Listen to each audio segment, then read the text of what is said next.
हाथ रख दोगे वहीं मैं रहूंगा।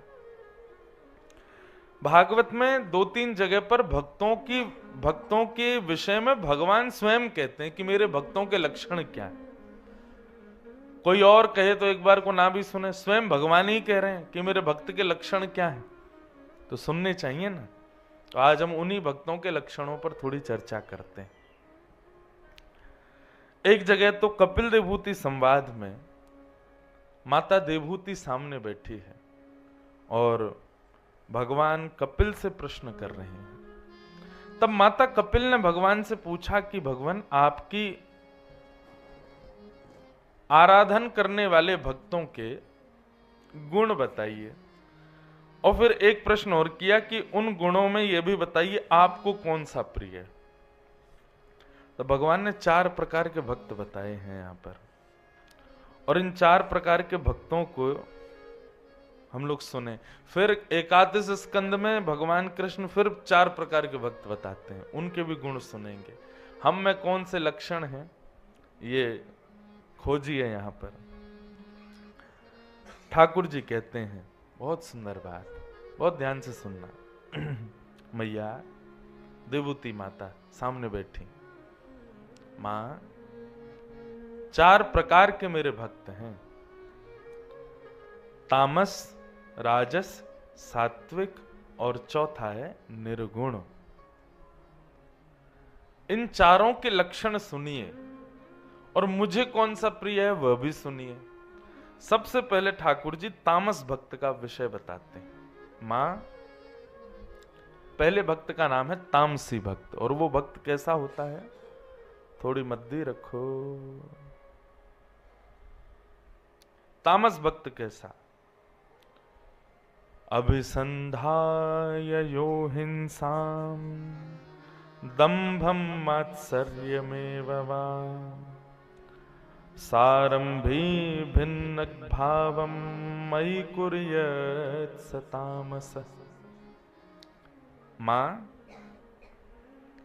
जो मेरे पास केवल और केवल दंभ से आता है, दंभ समझते हैं किसको कहते हैं, दिखावा, पाखंड, पाखंड को कहते हैं दंभ।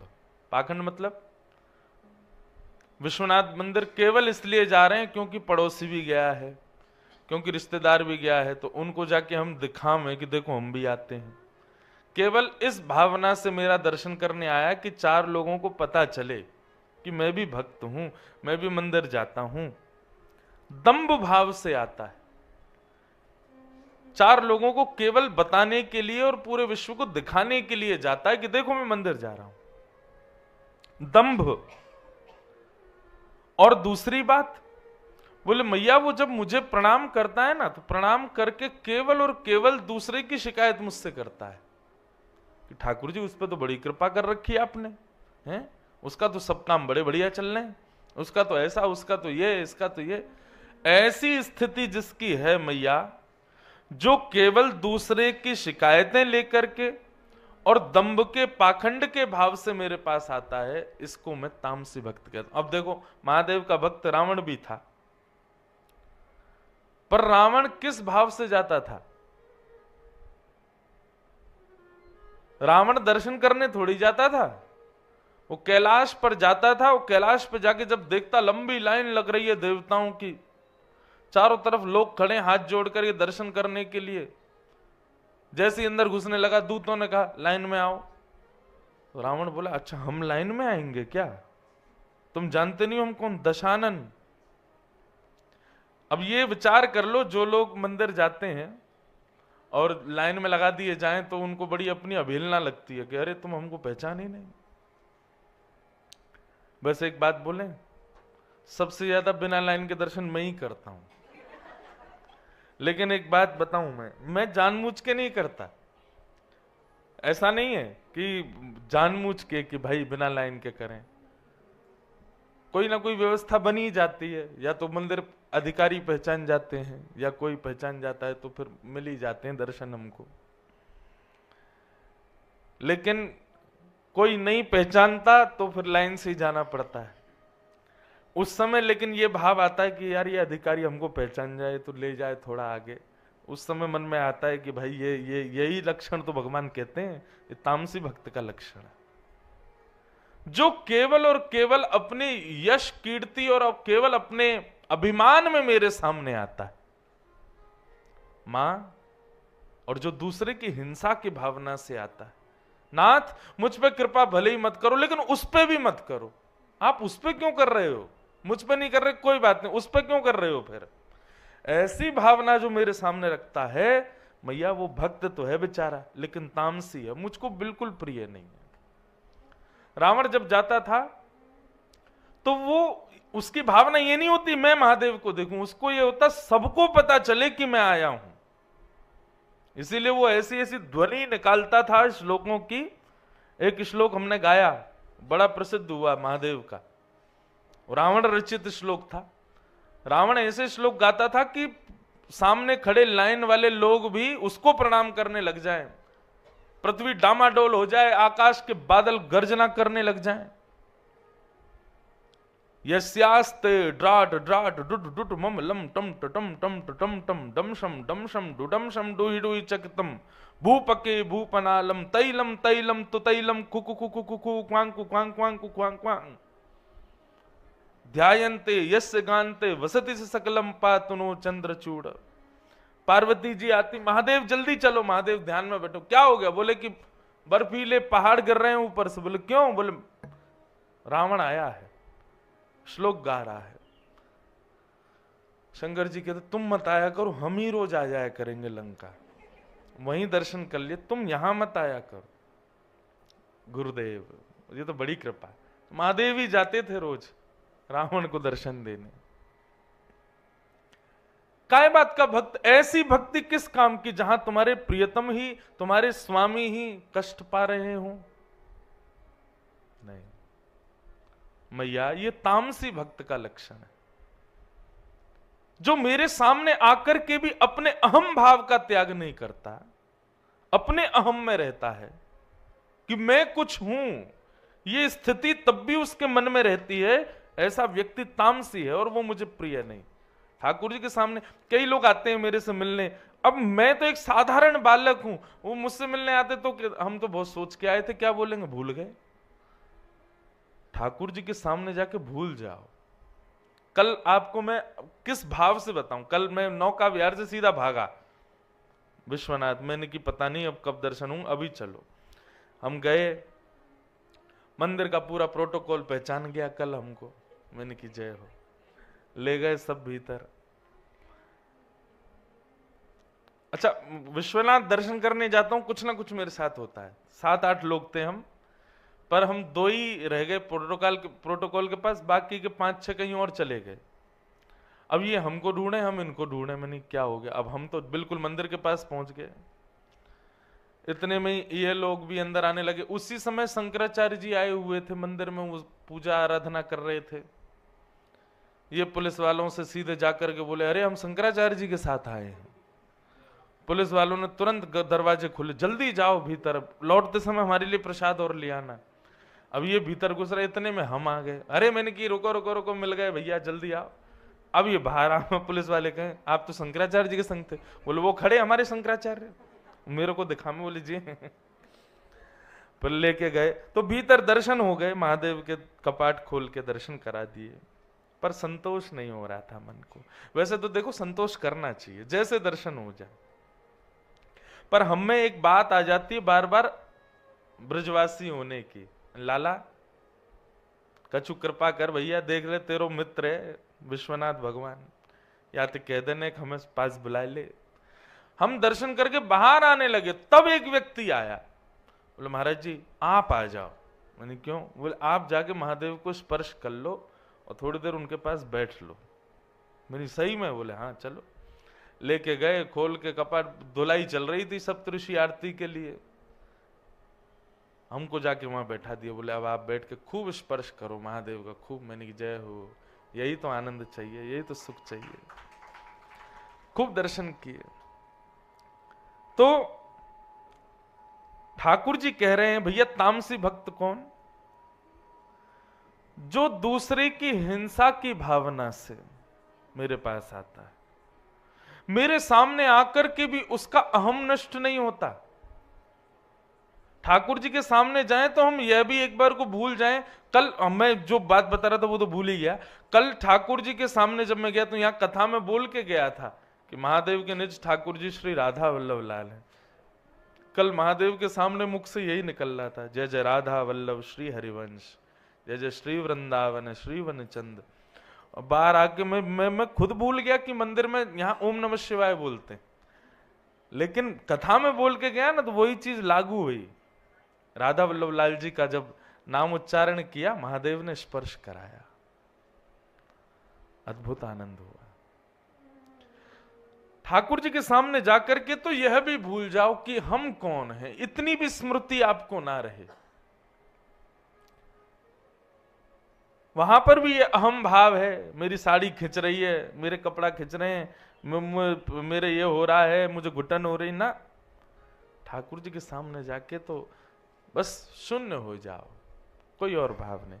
ठाकुर जी कहते हैं जो अहम भाव में रहता है, हिंसा की भावना से आता है और केवल दूसरों को दिखाने के लिए मेरे दर्शन करने आता मैया, वो तामसी भक्त, तामस। दूसरा ठाकुर जी बताते हैं राजस भक्त। ये राजस भक्त का लक्षण कैसा होता है? तो भगवान श्री कृष्ण कहते हैं मैया कि विषयान विसंधाय यस ऐश्वर्यमेव वा अर्चादावर्चयेद्यो मां पृथक भावस राजस। ठाकुर जी कह रहे हैं राजस भक्त का लक्षण क्या है? मां, जो केवल सांसारिक ऐश्वर्य की कामना से मेरे पास आता है, सुख संपत्ति घर आवे, कष्ट मिटे तन का, ओम जय जगदीश हरे। जिसको केवल सांसारिक संपत्ति चाहिए, ऐश्वर्य चाहिए, यश चाहिए, नाम चाहिए, कीर्ति चाहिए, केवल इन्हीं कारणों से जो मेरा दर्शन करता है मैया। और दूसरा लक्षण इसका बताया, जो केवल मेरी अर्चा विग्रह में निष्ठा रखता है और उसके अलावा ना मेरे वैष्णवों में निष्ठा, ना संतों में निष्ठा, ना ब्रजवासियों में निष्ठा, किसी में निष्ठा नहीं, केवल मेरे विग्रह में निष्ठा रखता है।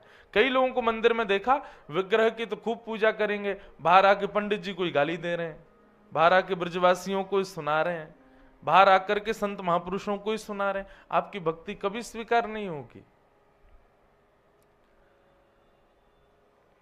जो केवल सांसारिक संपत्ति की कामना करता है मेरे से, घर बन जाए, गाड़ी मिल जाए, ये हो जाए, वो हो जाए, मेरे ये काम रुके, वो बन जाए। भैया एक बात मेरी बहुत ध्यान से सुनो, संसार में जितनी भी चीजें आप प्राप्त करना चाहते हो सब आपका कर्म प्रदान कर सकता है। हम ठाकुर जी को बीच में क्यों लाते हैं कि आप करवाओ? ठाकुर जी हमको दूसरी कामनाओं की पूर्ति के लिए मिले हैं। ठाकुर जी ये सांसारिक विषयों को देने के लिए नहीं है, वो हमारे कर्म पर है। लक्ष्मी पूजा करने से ही धन बढ़ेगा, तो बिल गेट्स ने कभी लक्ष्मी के दर्शन भी नहीं किए होंगे, पर आज सबसे ज्यादा लक्ष्मी पूरे विश्व में उसके पास है। अब तो कोई और हो गया है, कोई और आ गया है ऊपर। लेकिन देव देव आलसी पुकारा, सुंदरकांड में कहते हैं कि भाई देवताओं के भरोसे पड़े रहते हैं, वो महा आलसी हैं। कर्म की उपलब्धियों की प्राप्ति के लिए ठाकुर जी की आराधना कभी मत करो, वो आपके कर्म पर निर्भर होता है। ठाकुर जी की आराधना तो केवल उनकी प्राप्ति के लिए, उनकी कृपा की प्राप्ति के लिए, उनके दर्शन की प्राप्ति के लिए करो। जो नाम जप करते हैं, परिक्रमा करते हैं, एकादशी व्रत करते हैं और आदि आदि वैष्णव धर्मों का पालन करते हैं, पर उनके बदले चाहते सांसारिक वस्तु हैं, तो माफ कीजिए, आपके द्वारा किए गए वैष्णव धर्म वो उच्च श्रेणी, श्रेष्ठ श्रेणी के नहीं माने जाएंगे। एक जगह मैं कथा करने के लिए गया, तो जैसे सब माला जपते हैं, नाम जप करते हैं, तो आजकल काउंटर आ गया, वो ऐसे उंगली में लगा रहता है और लोग उस पर बटन दबाते रहते हैं। अच्छी बात है, कोई बुराई नहीं है उसमें। देखो हमारे पूज्य पिताजी कहते हैं माला क्या है? साधन है, साध्य नहीं है। माला साधन है, और हम सदा साधन में ही रहेंगे तो साध्य की प्राप्ति कैसे होगी? दिल्ली से बनारस आना, फ्लाइट क्या है? साधन है। साध्य क्या है? बनारस। तो साधन, जब मैं साधन से उतरूंगा तब तो साध्य मिलेगा ना। मैं साधन में ही बैठा रहूंगा, साध्य कैसे मिलेगा? समझ में आ रही है साधन साध्य वाली बात? माला क्या है? माला साधन है। बोले तो फिर इसका साधन का प्रयोग कैसे? बोले इतना जपो, इतना जपो, इतना जपो, इतना जपो, इतना जपो कि आपकी श्वास की तरह जीव पर नाम मंडराता रहे, और एक दिन ऐसा आए कि ये माला छूट जाए और उसके बिना भी नाम चलता रहे। ये जीवन की उपलब्धि। मैंने दर्शन किया हमारे गोवर्धन के परम पूजनीय प्रातः स्मरणीय श्री ठाकुरदास बाबा 80 से ऊपर की आयु में जब भगवत धाम को प्रस्थान किए, तब उनके प्रस्थान से कुछ समय पहले ही मैंने दर्शन किया। मुझे तब नहीं पता था, जब मैं कथा करने लगा तब मुझे उनका स्मरण आया। तो जब मैं दर्शन करने गया तो मैं छोटा बालक ही था। जब मैं दर्शन करने गया ठाकुरदास बाबा के, तो अचेत अवस्था में पड़े थे, पर उनकी उंगली ऐसे हिल रही थी, उंगली चल रही थी, और उंगली जैसी चली है, क्या हुआ? एक संग सबके फोन चले हैं?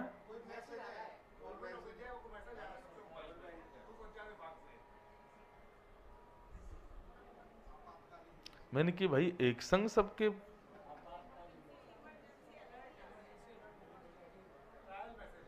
इमरजेंसी क्या, भूकंप आ रहा है? साइलेंट कर लीजिए अपने फोन। अगर बीच कथा में आप लोग देखेंगे तो जरूर इमरजेंसी आ जाएगी। बोलो वृंदावन बिहारी लाल की जय।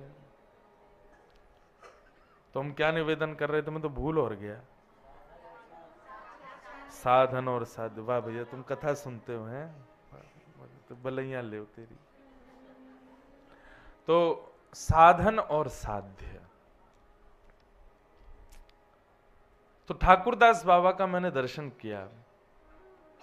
उनका जब मैं दर्शन करने गया, अचेत अवस्था में थे, पर उनकी उंगली ऐसे चल रही थी, पूरे शरीर को पैरालाइज हो गया था, पर उंगली ऐसे ही चल रही थी।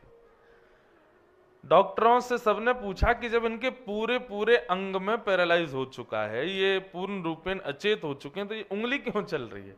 बोले ये हमारी साइंस से परे की बात है, हमको समझ में ही नहीं आ रहा है ये उंगली कैसे चल रही है। और वो उंगली क्यों चल रही थी? नाम इतना जपा था कि आज शरीर पूरा अचेत हो गया, लेकिन नाम ने फिर भी उनको नहीं छोड़ा। नाम अभी भी चल रहा है, भगवान नाम अभी भी उनके जीवन में आश्रय लेके बैठा। और उनकी स्थिति देख करके ऐसा कहता बनता था कि अब ये ठाकुर जी का स्मरण नहीं कर रहे हैं, ठाकुर जी इनका स्मरण कर रहे हैं, इनका सुमिरन हरि करें ये पावा विश्राम। अब तो ये विश्राम कर रहे हैं, इनका स्मरण ठाकुर जी कर रहे हैं। कुछ भी कर लो, ध्यान से सुनो, आप कुछ भी कर लीजिए, पर दीनता और आपके भीतर के जो विकार हैं वो तब तक शुद्ध नहीं होंगे जब तक आप वैष्णव सेवा में निष्ठा नहीं रखोगे। क्योंकि ठाकुर जी की सेवा से भक्ति तो बढ़ जाएगी, लेकिन दीनता नहीं आ पाएगी। दीनता समझते? सरलता, सहजता, दीनता, ज्यादा छल कपट नहीं, ज्यादा चतुराई नहीं। ये सब कब आते हैं हमारे भीतर? जब हम झुकते हैं। और ठाकुर जी के सामने झुकना नहीं माना जाता, माफ कीजिएगा। क्यों? ठाकुर जी को आप चाहे पकौड़ी खवाओ, चाहे कचौड़ी खवाओ, चाहे पूड़ी खवाओ, चाहे रोटी खवाओ, वो चाहे सब पालेंगे। लेकिन संतों की सेवा में तो आपको देखना पड़ेगा कि जो इनको भाए वही दो, जो इनको प्रिय लगे वही दो। हमारे नाना जी एक कथा सुनाते थे, मुझे ओझल सी याद है, बहुत सारे प्रसंग सुनाते थे, उनके अब याद आते हैं एक बार एक व्यक्ति के यहां कोई संत पधारे, कोई गुरु पधारे, और वो संत पधारे गर्मी के महीने में, ज्येष्ठ के महीने में आए, बहुत गर्मी होती है।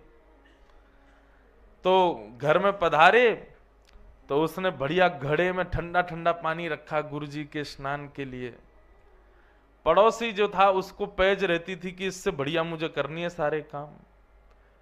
तो उसने आकर के सब देखा, ये गुरुजी का सत्कार कैसे कर रहा है।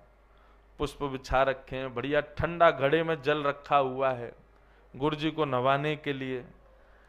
उसने बढ़िया ठंडाई बना रखी है। बोले गुरुजी स्नान करेंगे सबसे पहले, उसके बाद उनको ठंडाई पिलाऊंगा आदि आदि। अब ये सब पड़ोसी देख रहा था। गुरुजी आए, पुष्पों से स्वागत किया, ठंडे जल से स्नान किया गुरुजी ने, ठंडाई पी। गुरुजी बड़े प्रसन्न, बोले वाह हम तुमसे बड़े प्रसन्न हैं। पड़ोसी आया, बोले महाराज जी कभी मेरे घर भी पधारो। बोले अभी तो हमारा सब बुकिंग है, हम आएंगे, कब आओगे। बोले तुम्हारे आएंगे शिशिर में, ठंडी में आएंगे। ठीक है। सोच लो क्या हुआ होगा।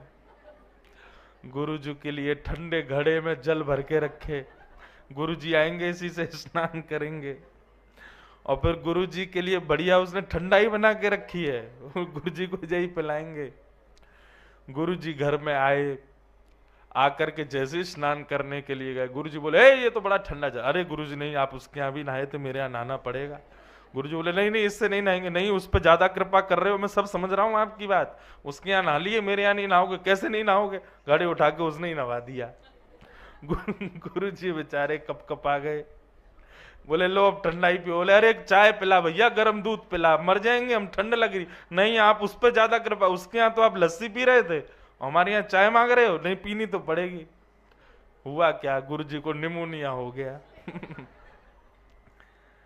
भैया ठाकुर जी की सेवा बड़ी सरल है, वैष्णवों की सेवा बड़ी कठिन है।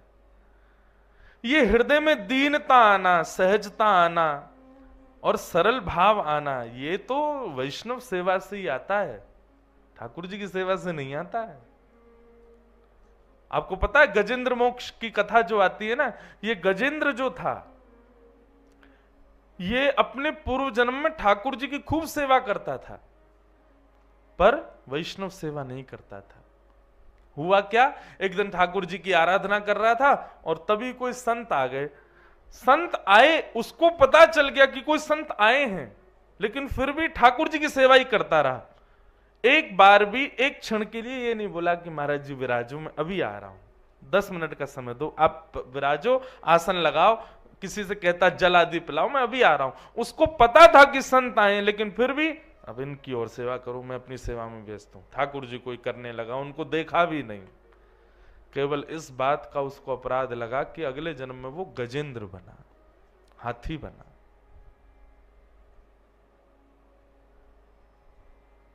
वैष्णव अपराध बंधुओं कभी ना बने हमसे।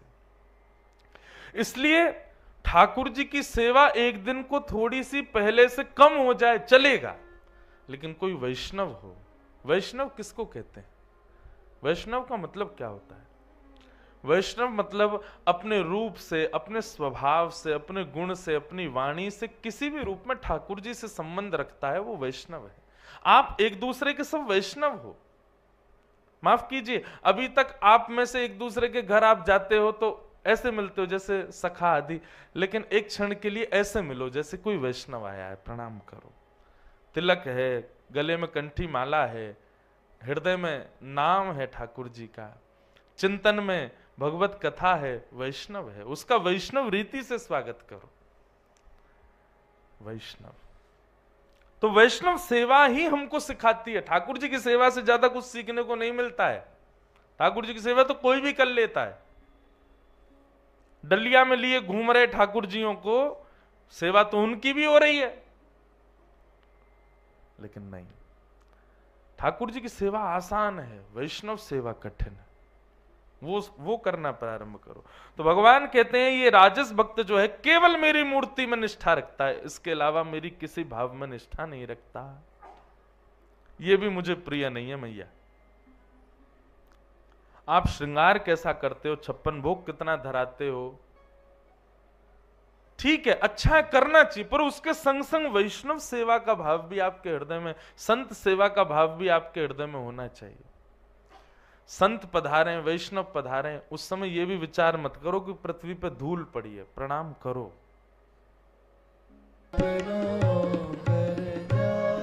भक्तन में मति, भक्तन में गति, संत चरण रज सदा लुभाने, गिरधर जब अपनों करे जाने। हमारे ब्रज में एक भक्त हुआ, जब वो सारे भक्तों से मिलता, सब अपने ठाकुर जी की बात बताते, हमारे लाल जी ऐसे, हमारे ठाकुर जी ऐसे, वो चुपचाप बैठा रहता। सब बोलते तू क्यों नहीं बताता तेरे ठाकुर जी कैसे हैं, तेरी सेवा कैसी चलती है।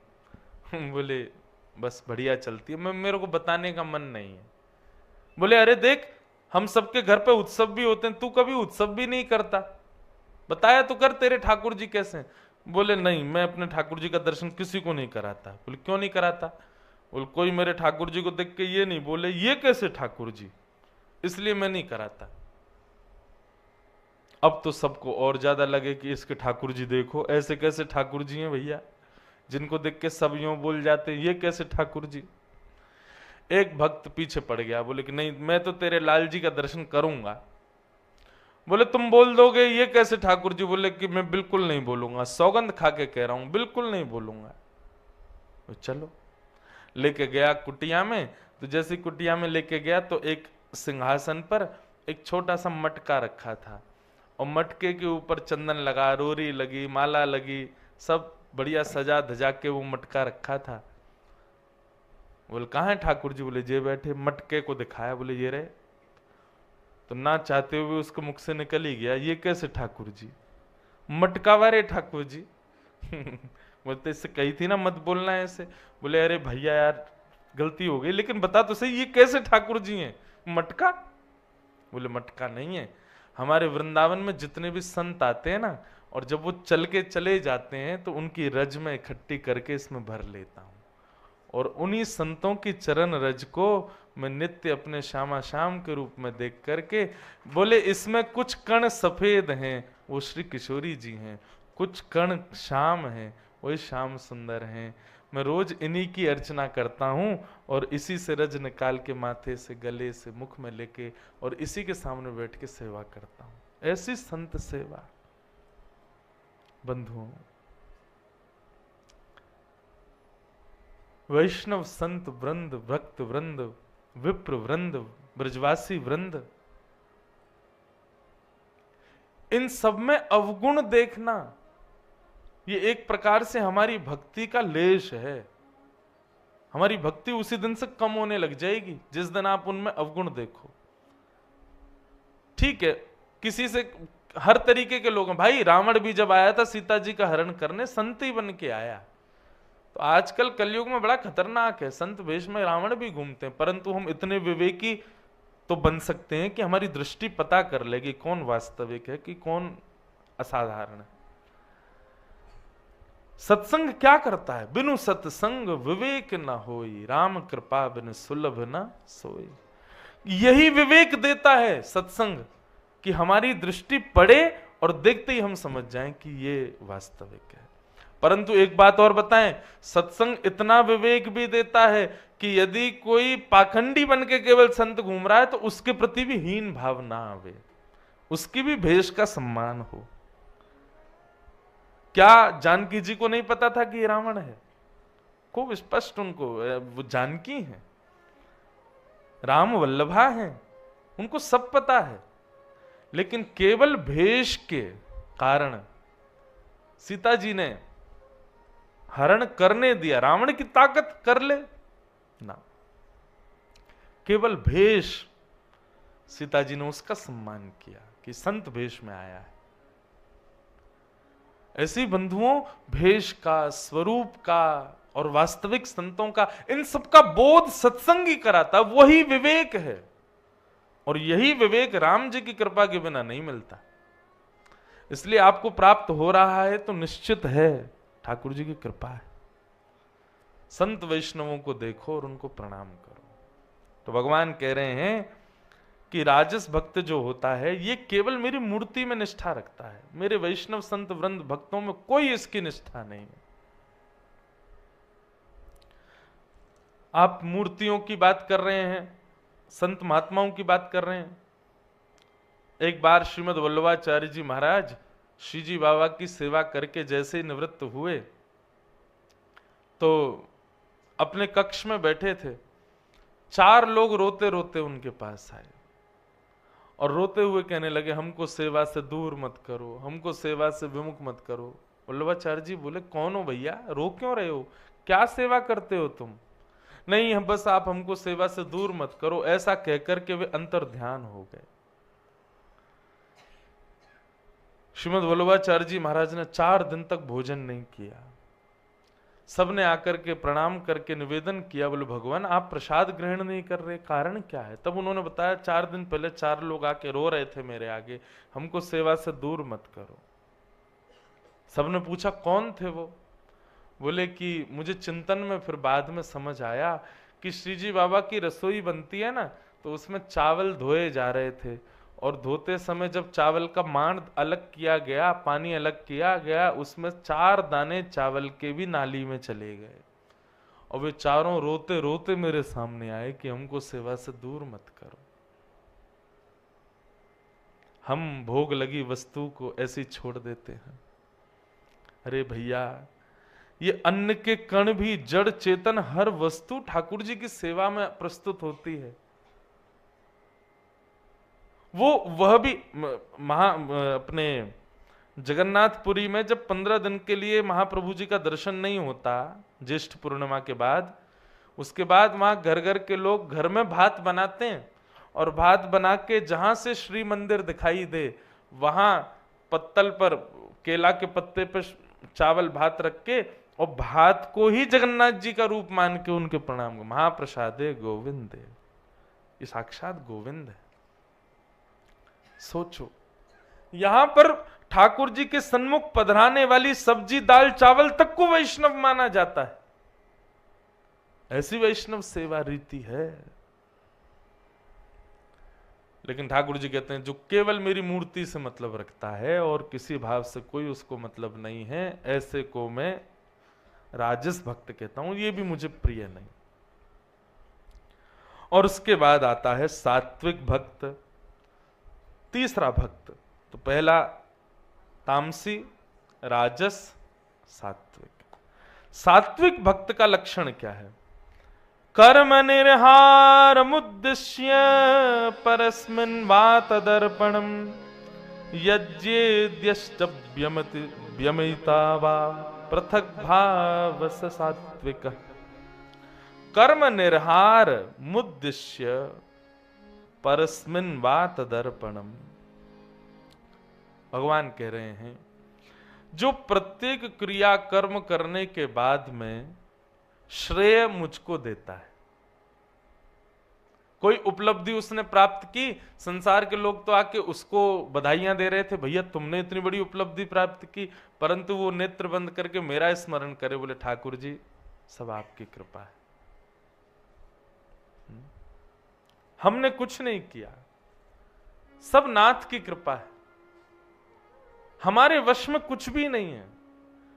कोई उसकी योग्यताओं की प्रशंसा करे, उसके कर्म की प्रशंसा करे, उसके श्रेष्ठ भावों की प्रशंसा करे, वो हर स्थिति में केवल यही भाव रखता है कि नहीं केवल कृपा है, मेरे पास तो ये योग्यता है ही नहीं, ठाकुर जी ने मुझ पर कृपा कर दी है।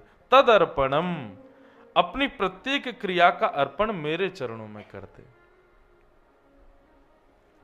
कोई भी काम बन गया, कोई क्रिया बन गई, कोई उससे श्रेष्ठ भाव हो गया, सबके पीछे केवल यही रखे ठाकुर जी ने कराया है।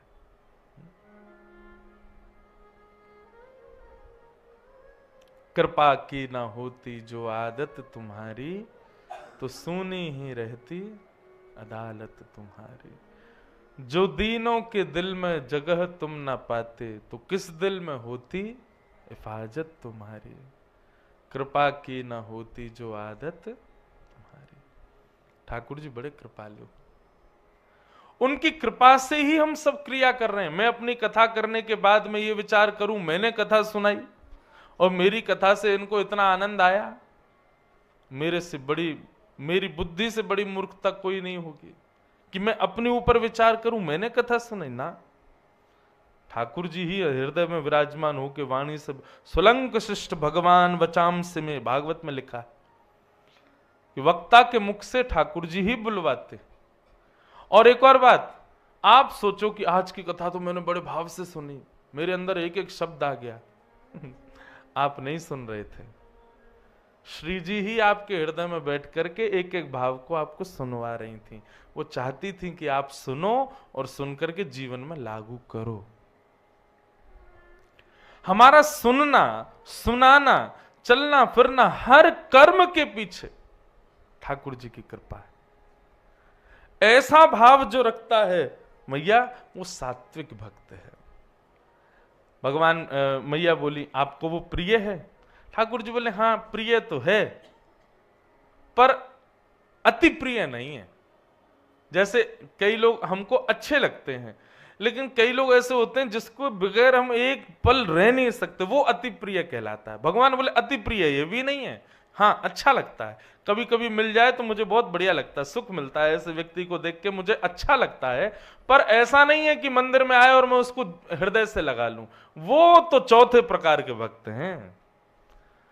मैया बोली तो फिर तुरंत बताओ ये चौथा भक्त कौन सा है जिसको आप हृदय से लगाने के लिए लालायित रहते हो? तब ठाकुर जी बताते हैं, आह निर्गुण भक्त। मैया ये निर्गुण भक्त कैसा होता है? लक्षणम भक्ति योगस्य निर्गुणस्य हृदाहृतम् अहैतुक्य व्यवहिता या भक्ति पुरुषोत्तम। जैसा मैंने एक दिन कुम्मन दास जी के लिए बताया था ना, उनका पुत्र मर गया और ये खबर सुनते ही मूर्छित हो गए। सबको लगा पुत्र विरह में मूर्छित हुए, लेकिन वो मूर्छित हुए किस लिए थे? गोसाई जी ने आके कान में बोले चिंता मत करो, सूतक में भी हम तुमको दर्शन करा देंगे। सोई जग गए। बोले जय हो, बड़ी कृपा। भगवान कहते हैं निर्गुण भक्त है, जिसको संसार के एक भी व्यवहार से कोई मतलब नहीं, जीवन में कुछ भी विपरीत अवस्था, कुछ भी विपरीत हो जाए, फिर भी उसके हृदय में कोई विचलितता ना आवे। उसकी सब चीज में प्रधानता एक ही होनी चाहिए कि श्याम सुंदर मुझे दिखें, बस वो जैसे भी हों, बस वो मेरे रहें।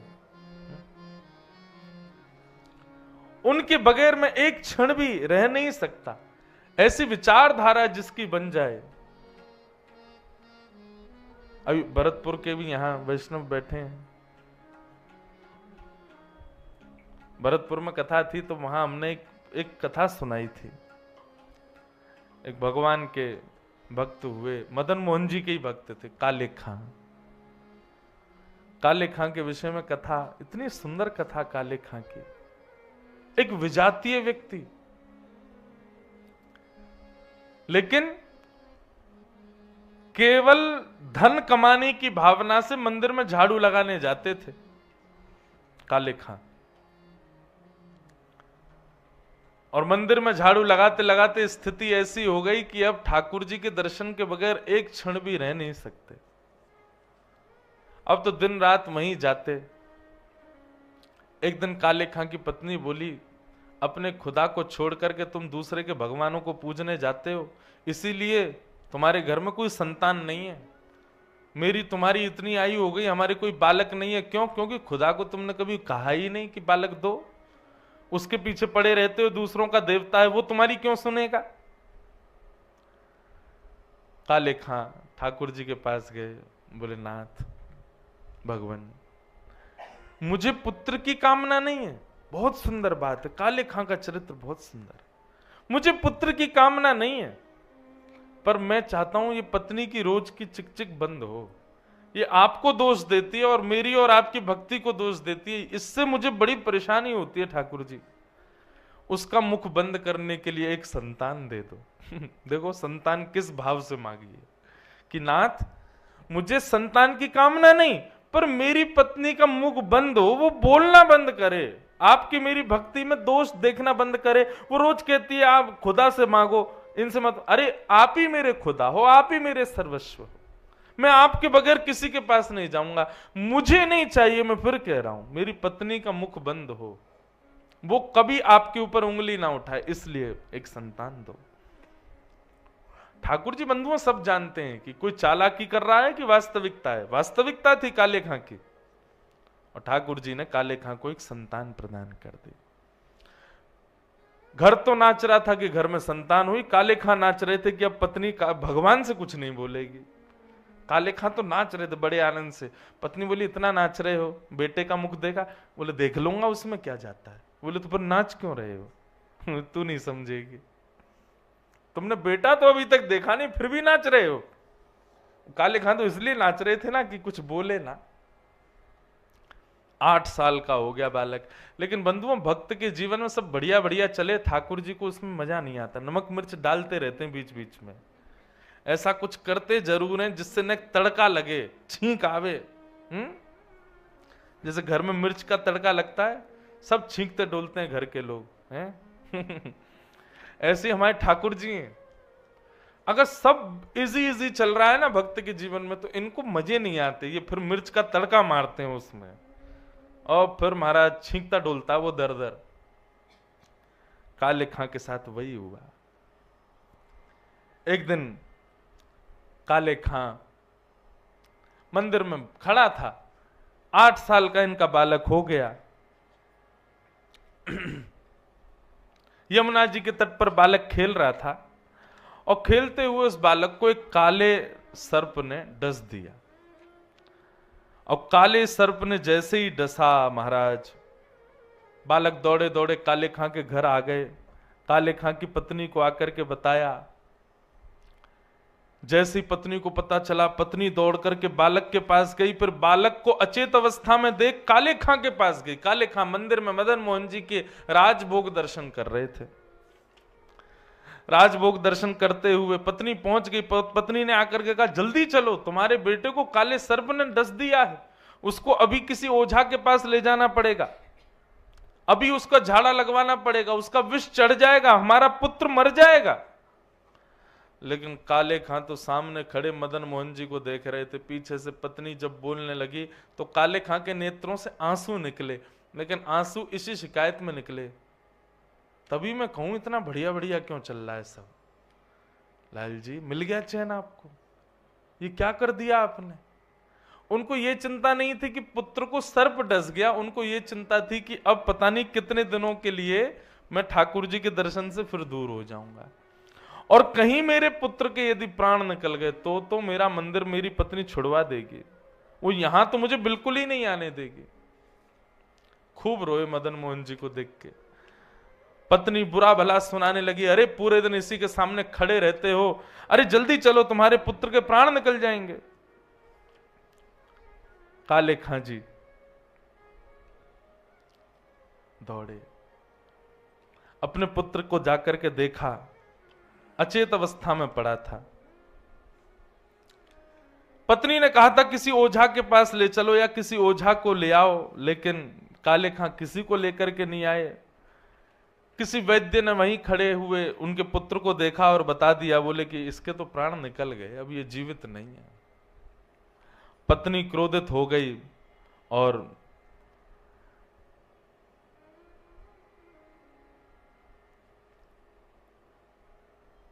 अपने बालक को लेकर के मदन मोहन जी के मंदिर गई और ठाकुर जी के सामने रख दिया अपने पुत्र को, और रख करके बोली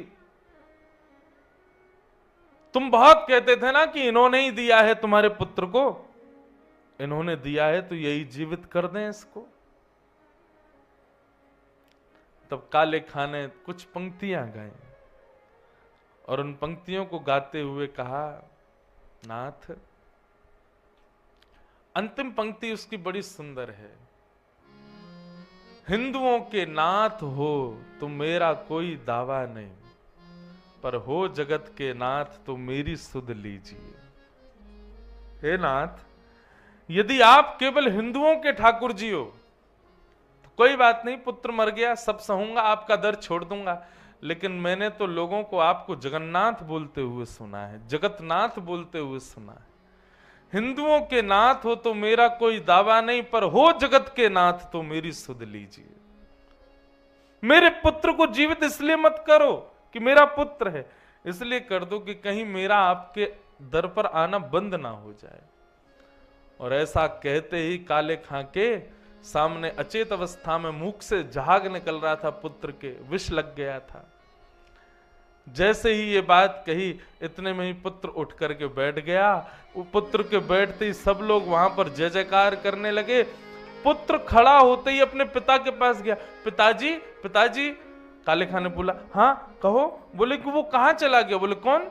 बोले एक बालक आया था, एक बालक मेरे सिर पर हाथ फेर रहा था, मैं उसी की गोद में लेटा हुआ था, बड़ा सुंदर था, उसके कटाक्ष नेत्र थे, बड़ी सुंदर मुस्कान थी, उसमें से बड़ी प्यारी सुगंधी आ रही थी पिताजी, वो मुझे खेलने के लिए बुला रहा था। वो बालक कहाँ चला गया पिताजी? मुझे तो उसी के साथ खेलना है। काले खां के नेत्र सजल हो गए, हृदय से लगा लिया और कहा, आओ गोदी में बैठो, दिखाऊं वो बालक कहाँ है। गोदी में बालक को लेकर के द्वार से ही मदन मोहन जी को दिखाया, वो रहे। सामने देखते ही बालक निहाल हो गया। बोले कि हाँ यही आए थे, यही मेरे को गोदी में लेके बैठे थे। बंधुओं, सांसारिक लोगों के लिए यह विषय बड़ा बड़ा कठिन है, परंतु भक्तों के लिए यह विषय सर्वश्रेष्ठ है। क्या ठाकुर जी कह रहे हैं, भैया उसको संसार से मतलब ही नहीं होता, उसका सर्वस्व मैं हूं। कृष्ण धन कृष्ण तन, कृष्ण ही हमारो धन, आठों याम ऊधो हमें कृष्ण ही सो काम है। वो उठते भी इसीलिए कि हम कृष्ण को देखेंगे, वो सोते भी इसलिए कि कल पुनः उठ करके कृष्ण को देखना है, वो भोजन भी इसीलिए करते हैं कि कृष्ण प्रसाद है, वो श्वास भी इसलिए ले रहे हैं कि हमें वृंदावन जाना है, हमें श्यामा श्याम के दर्शन करने हैं।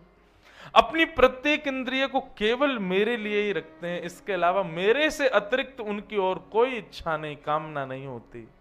मैया वो निर्गुण भक्त, और ये मुझे सबसे ज्यादा प्रिय है, ये मुझे सबसे ज्यादा प्रिय। श्याम सुंदर सदा हमको प्यारे रहे, हम उन्हीं के रहें, वो हमारे रहें।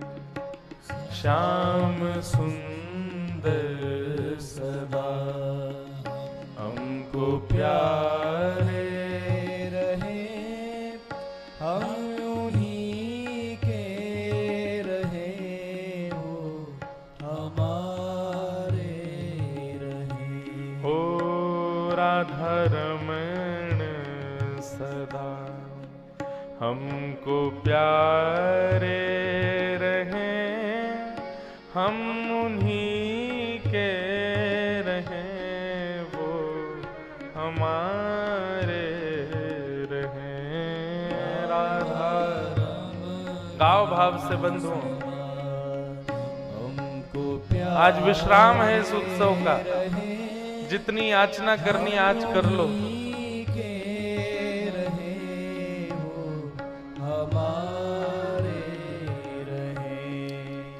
जिस डगर से मुरलिया की धुन आएगी, जिस डगर से मुरलिया की धुन आएगी, उस डगर पे उमरिया ये कट जाएगी, उस डगर पे उमरिया ये कट जाएगी। एक हमारी ये माता जी नागपुर वाली कल आई, इन्होंने एक बात कही, बोले महाराज जी हम नागपुर में जहां से आए वहां पे सब रस में शराब, और पर यहाँ जब आए तो यहाँ पे सबकी इच्छा तो थी लेकिन था नहीं। तो क्या किया, बोले हमने यहाँ सबको फिर गवा गवा के सुना के सबके अंदर एक भाव प्रकट किया। मतलब यही बात है, मुरली की धुन वहां आ रही थी, यहां नहीं थी, तो हमने यहां भी बजवाना शुरू किया। मुरली की धुन क्या है बंधुओं? ये कथा क्रम, ये वैष्णव चर्चा, ये भगवत लीला गुणानुवाद, यही वंशी की धुन है। वास्तव में कलयुग में वंशी धुन क्या है? वैष्णवों की और हमारे ब्रज के या पूरे भारतवर्ष के विशिष्ट कथा वक्ताओं की कथा, ये वंशी की धुन ही है। ये कथा ही धुन है ठाकुर जी की वंशी की। जिस प्रकार द्वापर में कृष्ण वंशी बजाते तो वो वंशी की ध्वन गोपियों के चित्त के सारे तिमिर दूर कर देती थी। आजकल ये कथा सबके हृदय के तिमिर दूर करती है, तो ये वंशी से कम है क्या? इसलिए हम तो वहीं रहेंगे जहां कथा है। जिस डगर से मुरलिया की धुन आएगी, जिस डगर से मुरलिया की धुन आएगी, उस डगर पे उमरिया कट जाएगी। उस डगर पे उमरिया कट जाएगी, उस डगर पे उमरिया कट जाएगी। उस डगर पे उमरिया कट जाएगी। उनकी तस्वीर मन में बसाए रहे, हम उन्हीं के रहे, वो हमारे रहे। श्याम सुंदर सदा हमको प्यारे रहे, हम उन्हीं के रहे, वो हमारे रहे। मोह माया की नदिया बही जा रही, मोह माया की नदिया बही जा रही, और मन की ममता को खींचे चली जा रही। मन की ममता को खींचे चली जा रही, मन की ममता को खींचे चली जा रही। मन की ममता को खींचे चली जा रही, मन की ममता को खींचे चली जा रही। मन की ममता को खींचे चली जा रही। हे नाथ, इस मोह माया की नदिया के या तो हम बिल्कुल बीच में पड़े हों, मतलब पूरे मोही, पूरे कामी, क्रोधी, लोभी सब हैं हमारे भीतर, या फिर भले ही हम इसके किनारे आ गए हों। नाथ, हम भंवर में रहें या किनारे रहें, हम उन्हीं के रहें, वो हमारे रहें। श्याम सुंदर सदा हमको प्यारे रहे, हम उन्हीं के रहे, वो हमारे रहे। हम उन्हीं के रहें, वो हमारे रहें। हम उन्हीं के रहे, वो हमारे रहे। प्रेम पीयूष की धार बहती रहे, प्रेम पीयूष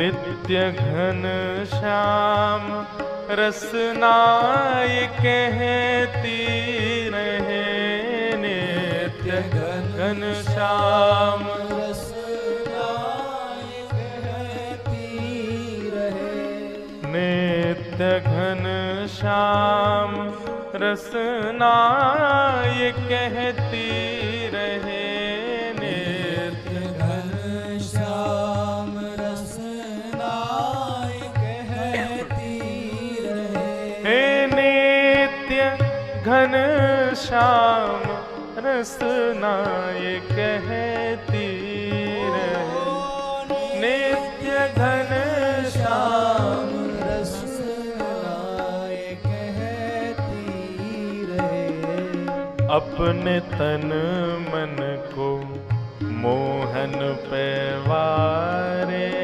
रहे, हम उन्हीं के रहे, वो हमारे रहे। श्याम सुंदर सदा हमको प्यारे रहे, हम उन्हीं के रहे, वो हमारे रहे। हो हम उन्हीं के रहे, वो हमारे रहे। हम उन्हीं के रहे, वो हमारे रहे। बस हम सदा उन्हीं के बने रहें और वे भी सदा केवल हमारे। बंधुओं, गोपियां यही कहती हैं रास पंचाध्याय में। एक बार जब ठाकुर जी ने उनको पतिव्रता नारियों के धर्म समझाए ना, तो गोपियां खड़ी खड़ी सुनती रहीं। पति को नहीं छोड़ना चाहिए, बच्चों की सेवा सदा करनी चाहिए, और माता पिता का घर और ससुराल इनकी निष्ठा। अब बात बताने लगे पतिव्रता नारियों की, गोपियां खड़ी खड़ी सुनती रहीं। जैसे ही बात पूरी हुई पूरी होते ही गोपियां सब बोली, अब हम बोलें? भगवान बोले, बोलो। बोले, आप हमको क्या समझते हो? हम कोई व्यभिचारिणी है? अपने पतियों को छोड़ के आपके पास कोई व्यभिचार के कारण थोड़े आई हैं हम। नाथ, हमें आपके स्पर्श की भी अभिलाषा नहीं, आप हमसे मिलो ऐसी भी हमारी आकांक्षा नहीं, आप हमको सदा अपने पास रखो ऐसी भी हमारी अभिलाषा नहीं। तो भगवान बोले, फिर क्या चाहती हो? बोले, केवल आप कह दो कि हाँ, जैसे तुम मुझे अपना मानती हो मैं भी तुम्हें अपना मानता हूं। बस ये सुनने के लिए आई हैं हम जीवन भर उसी परिवार के साथ रहेंगी, उन्हीं बच्चों की सेवा करेंगी, उसी पति को ही अपना सर्वस्व मानेंगी, पर हमारा प्रेम केवल इस बात पर स्थिर है, हम केवल ये जानने आई हैं कि आपने हमको स्वीकार किया कि नहीं। नाथ, हमारा प्रेम कोई सांसारिक प्रेम थोड़े ही है।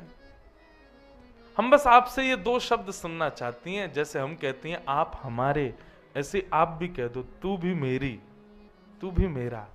बस आप भक्ति से क्या अपेक्षा रखते हो बंधु? ठाकुर जी प्रकट हो जाएं, प्रकट होकर आपके संग रहें, परेशान हो जाओगे। इतनी सेवा तो तब करनी पड़ रही है जब ठाकुर जी बोलते चलते नहीं है। सोचो, यही चलन लगे, बोलन लगे। आप कथा सुन के घर गए तो देखो पूरा घर उजड़ो पड़ो। कौन? बोले, मधुमंगल श्रीदामा सब आ गए घर में आज, कढ़ैया उल्टी पड़ी है, गैस सिलेंडर उठा के फेंक दिए नीचे। ठाकुर जी तो ऐसे ही उधम मचावे में। अब द्वापर में सिलेंडर वगैरह नहीं थे, नहीं तो गोपीन के घर में विस्फोट होते। ठाकुर जी बहुत उद्यमी है, ये चलते फिरते बोलते नहीं है, तब तो इतनी सेवा करनी पड़ती है। सोचो, ठाकुर जी चलने लगे, बोलने लगे, सब क्रिया करने लग गए। कभी कभी मुझे लगता है ठाकुर जी हम पे दया करते हैं, इसलिए बोलते नहीं, चलते नहीं। क्यों? बेटा यही दया मान लो कि हम बैठे हैं एक जगह स्थिर होके, हम ज्यादा ही हमने चलन फिलन शुरू कर दिया तो परेशान हो जाओगे। तो आप क्या अपेक्षा रखते हो अपनी सेवा से? बंधुओं, यहां सब सेवक गण, अधिकतर वो लोग बैठे हैं जो सेवा करते हैं, अपने घर में नाम जप करते हैं, ठाकुर जी की सेवा करते हैं, भोग लगाते हैं। इसलिए यहां की कथा का विषय अधिकतर भक्ति परक है। क्या अपेक्षा है आपकी ठाकुर जी से? ठाकुर जी प्रकट हो जाएं? नहीं। हमसे पूछो तो हमारी एक ही इच्छा है, नाथ कभी स्वप्न में या कभी अनुभव में या कभी संकेतिक रूप से केवल आप इतना हमको बता दो कि हाँ मैं भी तुझसे बहुत प्रेम करता हूं। बस ये सुनने के लिए हम सेवा कर रहे हैं नाथ। हमारी इच्छा है नहीं कि आप आओ। गोपियों का ये प्रेम देखो ना, रास पंचाध्याय में गोपियां कहती हैं आप हमको जीवन में कभी मत दिखो, हम तब भी जीवित रहेंगे। नाथ हम आपसे कोई कामना करते नहीं सांसारिक, हम तो केवल ये सुनने आई हैं कि आप भी हमसे प्रेम करते हो ना। बस इतना कह दोगे वही हमारे लिए काफी है नाथ। हमको व्यभिचारिणी मत समझो आप। हमारी भी भक्ति से यही अपेक्षा होनी चाहिए कि नाथ हम तब तक आपको रिझा रहे हैं और आगे भी रिझाते रहेंगे, बस बीच में कभी संकेत कर देना कि हाँ मैं तुझसे बहुत प्रसन्न हूं, अप्रसन्न हूं ये भी मत हो, बस इतना बता दो आप मुझे अपना मानते हो ना, बस ये अपेक्षा है।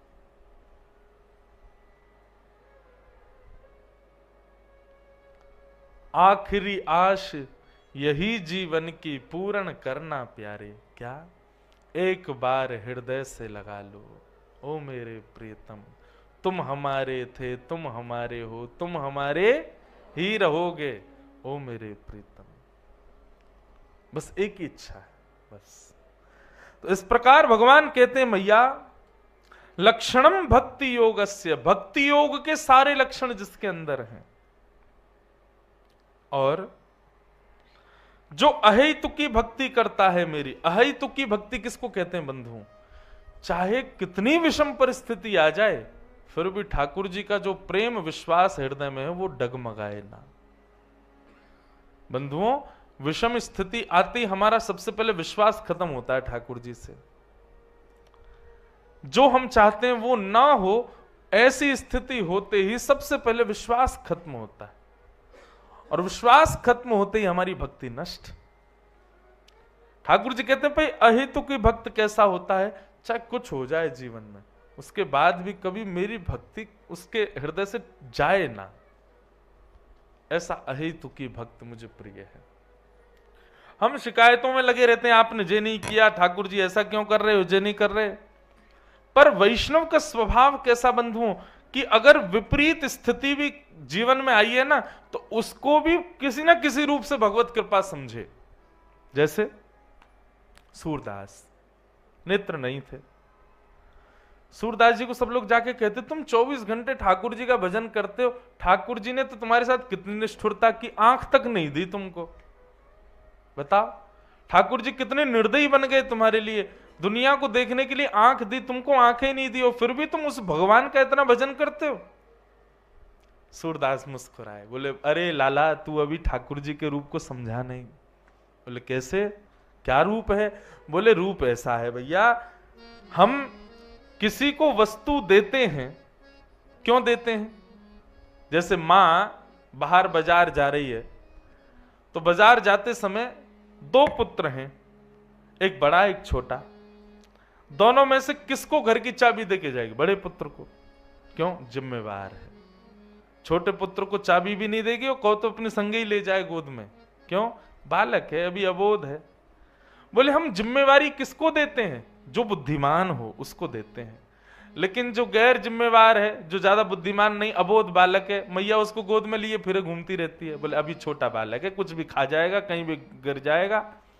बोले भैया ऐसा ही हुआ है, तुम सबरे जिम्मेवार हो इसलिए ठाकुर जी ने तुमको आंख दी। भैया गड्ढा आवे तो संभल के चलना, ऊंचाई आवे तो फलांग के चलना, हाँ रास्ते कैसे भी आए अपने आप देख के चलना, जिम्मेवारियां हैं तुम्हारे पास। पर मेरी जिम्मेवारी तो ठाकुर जी बोले ये गैर जिम्मेवार है, इसको तो मैं ही गोद में लेके चलूंगा, इसलिए मुझे तो आंखें ही नहीं दी है। मुझे आंख इसलिए नहीं दी क्योंकि मेरी उंगली पकड़ के तो स्वयं श्याम सुंदर चलते हैं आगे आगे। बोले भैया लाला सूरदास तू अपने आप चलेगा, गिरगिरा जाएगा, चल तेरी उंगली पकड़ के मैं चलूंगा।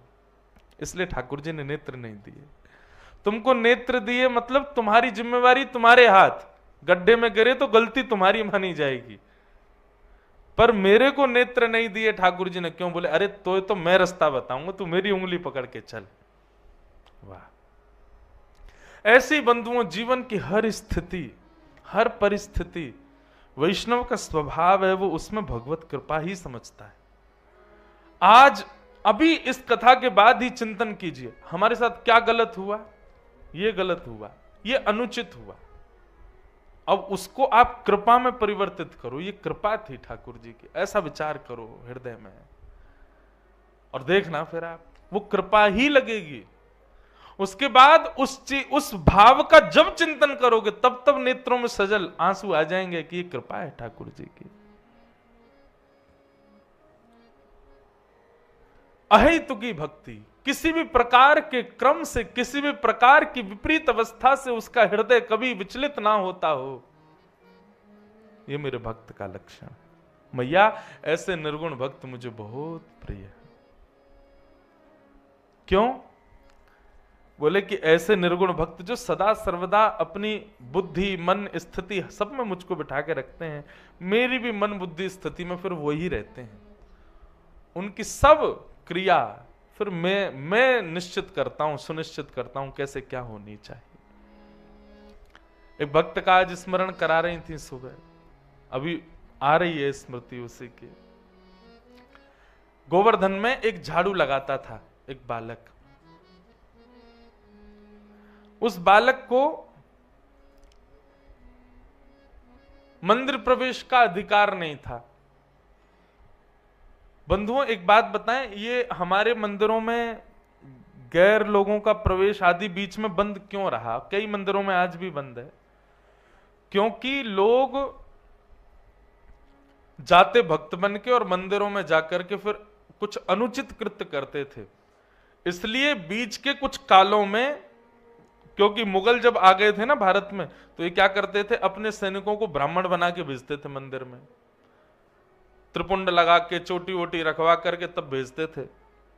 और वही ब्राह्मण वेश में गए हुए मुगलों के सैनिक गौ मांस बांध के ले जाते और मंदिरों में जाके गौ मांस फेंक के आते, ठाकुर जी पे जाके चढ़ाए आते, अनुचित कर आते, तलवार आदि छुपा के ले जाते, मंदिर में जाके तोड़ फोड़ मचा देते। इसलिए फिर बड़े बड़े मंदिरों में नियम बना दिए गए, इनका प्रवेश उचित होगा, इनका अनुचित होगा, ये जाएंगे, ये सब हुआ। बंधु, हमारा हिंदू वैदिक सनातन धर्म तो बड़ा सामंजस्य वाला धर्म था। ये तो विकृतियां आई हैं बीच में, हम कितने वर्ष तक गुलाम रहे हैं, आपको पता, 1000 वर्ष से ज्यादा गुलाम रहा है भारत। ये गुलामी का परिणाम, गुलामों से बचने के लिए हम लोगों ने ये सब नियम बनाए, जो मंदिरों में आज कई जगह इन पर प्रश्न उठाया जाता है, ऐसा क्यों है मंदिरों में, इतना भेदभाव क्यों है, ये क्यों, वो क्यों है। ये सब पहले नहीं था, ये बाद में जबरदस्ती स्थिति बनी, इसलिए करना पड़ा। तो एक झाड़ू लगाता था गिरिराज जी में, उसको मंदिर में प्रवेश का अधिकार नहीं था। तो वो क्या करता था, बाहर बैठ जाता था और मंदिर से आने वाले सारे वैष्णवों से पूछता था, ठाकुर जी कैसे लग रहे हैं। ऐसा ही चरित्र आता है ताज बेगम का। ताज बेगम अकबर की पत्नी हुई, उनको भी ठाकुर जी इतने प्रिय लगते थे, पर मंदिर में प्रवेश नहीं होता था। तो प्राचीन काल में भारत में खिड़कियां होती थी मंदिरों में, वहां खिड़की से जिनको अंदर प्रवेश नहीं, वो वहां से दर्शन करते थे। ताज बेगम को कई जगह दर्शन नहीं होता तो बाहर बैठ जाती और दर्शनार्थियों से पूछती, कैसे लग रहे हैं ठाकुर जी। बोले ऐसे लग रहे हैं, ऐसे लग रहे हैं, ऐसे लग रहे हैं। आहा, उसी का चिंतन करके अपने चित्त में, और फिर एक सुंदर चित्र बनाती और चित्र बना करके दर्शनार्थी से पूछती, भैया बस एक बार देख के बता दो, ऐसे लग रहे हैं ठाकुर जी। तो दर्शनार्थी कहते, अरे तुम तो ऐसा लग रहा है कि बिल्कुल भीतर के ठाकुर जी का चित्र खींच लाई हो, इतने सुंदर। प्रत्यक्ष जैसे ठाकुर जी भीतर होते थे वैसा चित्र बना देती थी ताज बेगम। अंदर तो जा नहीं सकती, सुनकर के चित्र बनाती थी। और स्थिति ऐसी पहुंच गई ताज बेगम की कि करते करते करते अब तो ये हो गया था कि ताज बेगम बिना पूछे चित्र बनाती और चित्र बना के केवल अपने प्रेम के प्रमाण के लिए दर्शनार्थी से पूछती, क्या ठाकुर जी ऐसे लग रहे हैं। बोले हाँ बिल्कुल ऐसे ही धर रहे हैं। अरे हमारी भी दृष्टि नहीं गई, तुमने जो जो माला पहनाई है ये भी ठाकुर जी ने पहनी है। तब ताज बेगम के नेत्र सजल होते कि अब मेरे चित्त में ठाकुर जी बैठ गए, मतलब जैसा मैं सोचती हूँ ठाकुर जी वैसे ही श्रृंगार करते हैं। मुमताज बेगम की इस कथा से हमने एक चीज सीखी, आपको बताएं, आप भी किया करो। ठाकुर जी के कभी मंदिर में जाओ ना तो पहले ही बाहर से सोच के जाओ, ठाकुर जी अगर आज आपने मुकुट पहना होगा और उस मुकुट पर मोर पंख लहरा रहा होगा, नीचे सोने की मोती की लर लग रही होगी, या आपने आज नीला वस्त्र पहना होगा या पीला होगा या ऐसा पटका डाल रखा होगा, कुछ भी 5-6 चीजें सोच लो, इनमें से कुछ भी मिल गया तो समझ जाएंगे कि ठाकुर जी आप हमसे प्रेम करते हो। मैं तो बहुत करता हूं ये। राधारमन जी जाऊंगा पहले ही सोच लूंगा आज ठाकुर जी ऐसे ऐसे दिख रहे होंगे, नीले वस्त्र पहने होंगे, पीला पटका। अच्छा हम बड़े चतुर हैं, हम सोच भी 10-5 चीज लेते हैं तो एक आध मिल ही जाती है। हम क्यों ये बात स्वीकार करें कि ठाकुर जी ने हमको स्वीकार नहीं किया, हम तो हर अदबद के ठाकुर जी हमको मानते ही हैं अपना, इसलिए बहुत सारी चीजें सोच लो। पर एक बात बताओ, एक बार ऐसा हुआ था कि मैंने 5 चीजें सोची और 5 मिल गई। आप विश्वास नहीं मानोगे, उस समय की स्थिति ऐसा लगा मानो आकाश में उड़ गया हूं मैं, और कोई नहीं मंदिर में, बस राधारमन जी और मैं खड़े। तो कभी भी दर्शन करने जाओ ठाकुर जी का, पहले विचार करके जाओ, ठाकुर जी आज आपका श्रृंगार ऐसा होगा, ऐसा पटका पहना होगा, ऐसा होगा, या श्रृंगार के अलावा हर रोज श्रृंगार भी नहीं, कभी कभी ऐसे सोच के जाओ आज गोसाई जी की अगर मुझ पर दृष्टि पड़ गई, उन्होंने मुझे तुलसी दे दी, उन्होंने मुझे माला पहना दी, उन्होंने मुझे प्रसाद दे दिया, कुछ भी हुआ तो समझूंगा कि आप मुझसे राजी हो। लेकिन इसके लिए एक सावधानी पहले ही बता दूं, अगर आपने जो सोचा वो वैसा कुछ भी नहीं हुआ तो उदास भी उतने ही हो जाओगे मंदिर में। उदास मत होना, कोई बात नहीं, ठाकुर जी आज स्वीकार नहीं, कल करोगे, अगली बार आएंगे तब करोगे। नाथ द्वार में जब हमारे लाल जी का प्रथम जन्मोत्सव हुआ, हम श्रीनाथ जी दर्शन करने ही पहली बार 2019 में गए थे। अभी क्या चल रही है 2023। पहली बार श्री जी बाबा का दर्शन मैंने अपने जीवन में 2019 में किया,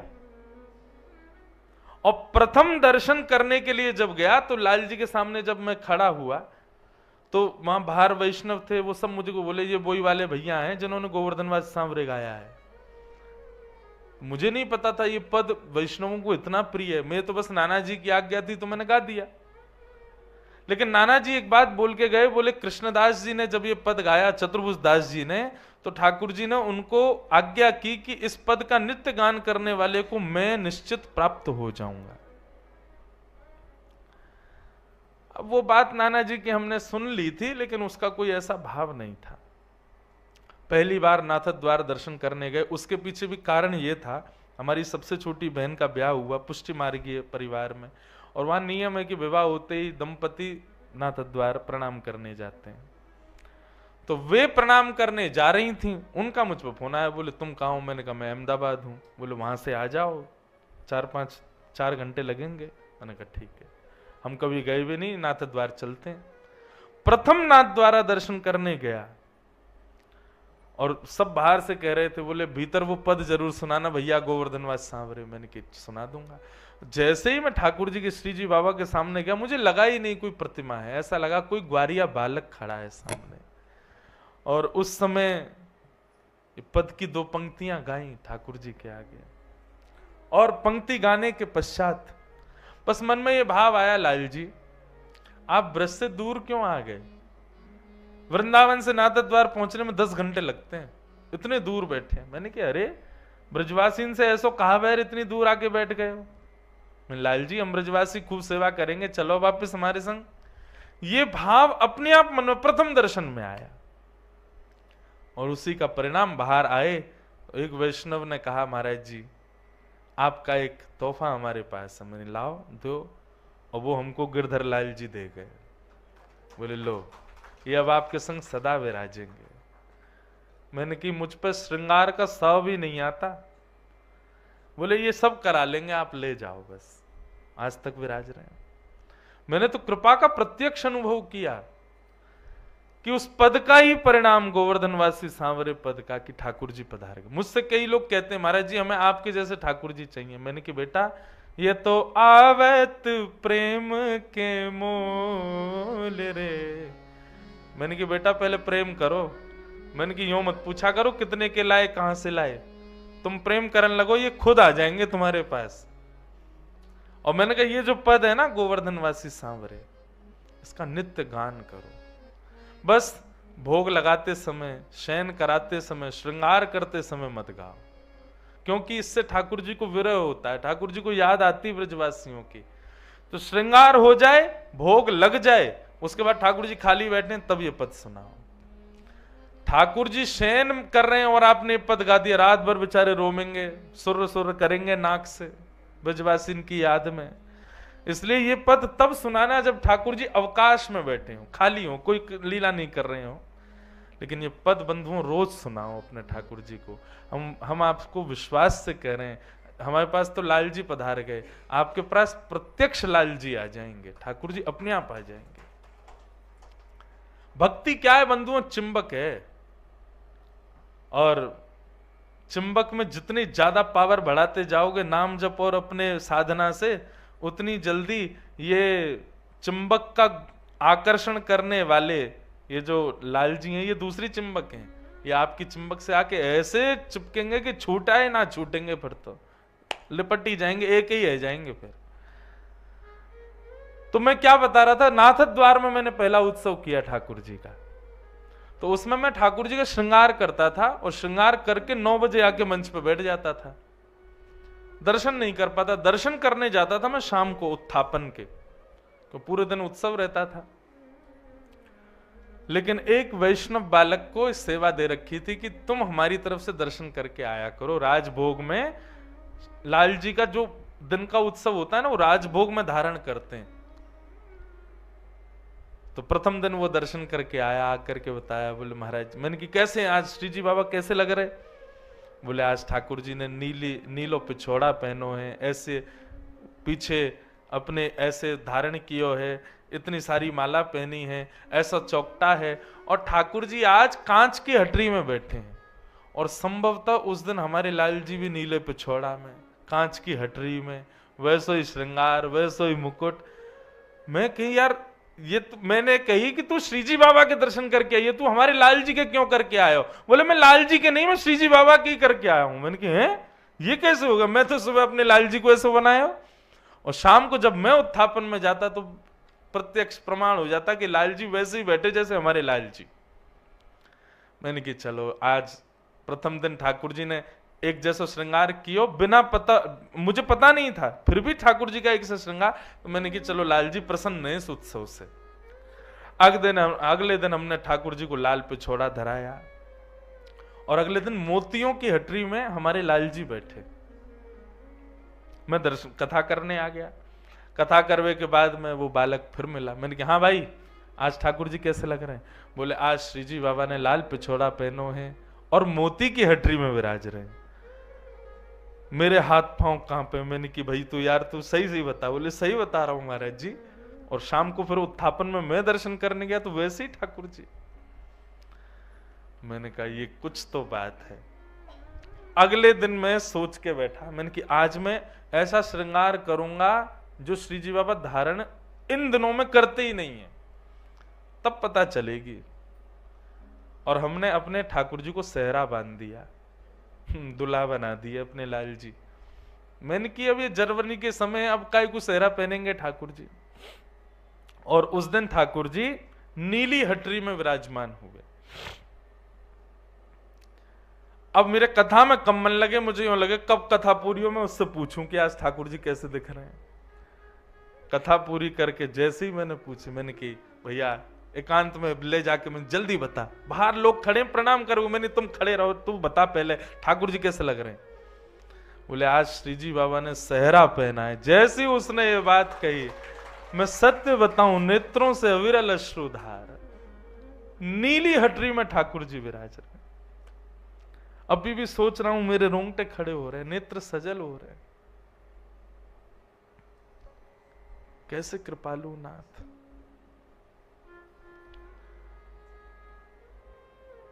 तो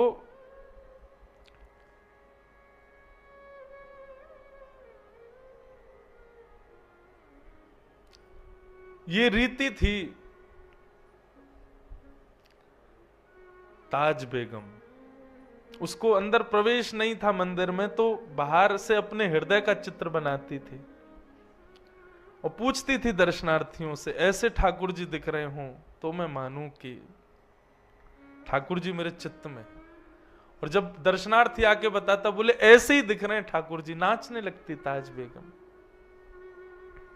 बंधुओं, हमारी भक्ति यहीं तक सीमित रहे, हमें मिलना नहीं है ठाकुर जी से। हमको ये छोटे छोटे अनुभव से ही हम जी लेंगे पूरा जीवन। हमको प्रत्यक्ष दर्शन की अभिलाषा नहीं है। बस आप इन भावों से, छोटे छोटे भावों से अपनी स्वीकृति प्रदान कर देते हैं ना, कि हाँ मैंने तुझे स्वीकार कर लिया, बस मुझे उसी में सुख है, हमें उसी में सुख है।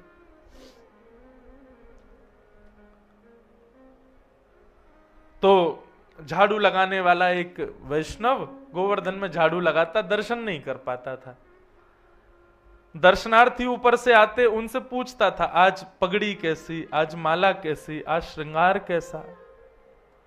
और जैसा वो बताते, नीचे रज में ठाकुर जी का वैसा मुखमंडल बनाता, वैसी पाग बनाता, और वैसा ही माला आदि धरा के, और फिर रज में बनाई गई अपनी कलाकृति को श्री जी बाबा समझ के प्रणाम करता। बोले जय हो, आज ऐसे दिख रहे हो। एक दिन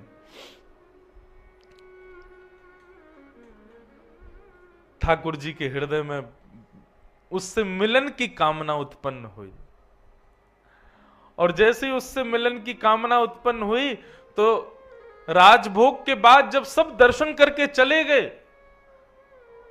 पूरा गोवर्धन खाली हो गया, सब लोग जाकर शयन चले गए, 1-2 बजे सब सो जाते हैं दोपहर में। उस समय भी वो झाड़ू लगाने वाला वहीं बैठा, रज में जैसी उसने आकृति बनाई थी ठाकुर जी की, उसी का दर्शन कर रहा था, चिंतन कर रहा था, आज ऐसा पिछौड़ा होगा, ऐसी पाग होगी, ऐसे कुंडल होंगे, ऐसी माला होंगी, और बस इसी प्रकार से चिंतन कर रहा था। तभी नेत्र खोल करके उसने ऊपर गिरिराज पर्वत पर जब मंदिर के पास देखा, तो ठाकुर जी की मोतियों की माला चमक रही है, पिछोड़ा चमक रहा है, सिर का मुकुट चमक रहा है, और ठाकुर जी जैसे वो एक पांव से उछल के बालक खेल खेलते हैं ना, खाने खाने बना के एक पांव से कूदते हैं, क्या बोलते हैं आपके यहाँ? हमारे यहाँ उसको ती बोलते हैं। हाँ, सब जगह अलग अलग है। वो ऐसे डालो, फिर एक पांव से पकड़ो। कब से तो खेला ही नहीं, बचपन में खूब खेलते थे। हाँ, अब की बार लाल जी के उत्सव में एक दिन वो खेल भी खेलेंगे।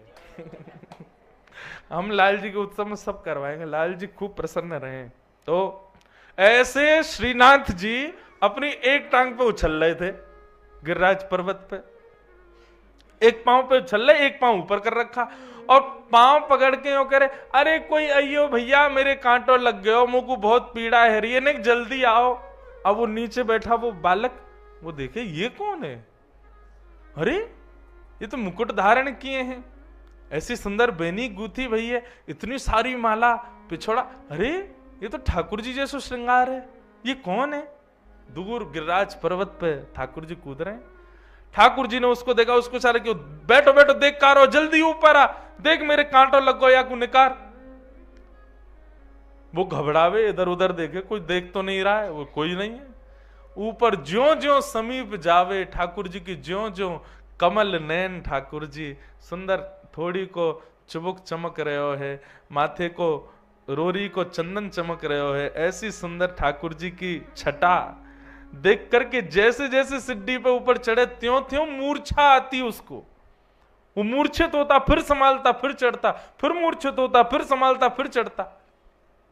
ठाकुर जी के अति समीप पहुंच गया, वही मूर्छित हो गया। ठाकुर जी ने सिर पर हाथ फेरा, होश में आया, बोले लाल जी आप ही हो? बोले हम बे मैं ही हूं लाला, मैं तो यहाँ मारे बुला रहा हूं, मेरे ना कांटो लग गो पाँव में, जल्दी चल निकाल दे याकू। ठाकुर जी जिन चरणों को किसी को नहीं देते, सीधे उसकी गोद में पधरा दिए, ले चरण ते कांटो निकाल दे। उसके हाथ कांप रहे, मुख कांप रहा है, वो समझ नहीं पा रहा मैं क्या करूं, कहां ठाकुर जी कांटे लगे हैं। ठाकुर जी बोले पामन के तलवा को ऐसे हाथ से मल के देख, वहां मिलेगो। ठाकुर जी के श्री चरण कमलों के तलवे, जहां पे वज्रांकुशध्वज सरोरुहलांचनाड्यम उत्तुंग रक्त विलसन्नक चक्रवाल, देवता आदि कहते हैं जिसका स्पर्श किसी को प्राप्त नहीं होता, वो उस झाड़ू लगाने के वाले की गोद में दे दिया। बोले ले धूड़िए भैया, कांटो कहां है? वो देख रहा है, तभी उसको मिला। बोले हाँ जय जय मिल गए वो कांटो। बोले इसको निकाल दे।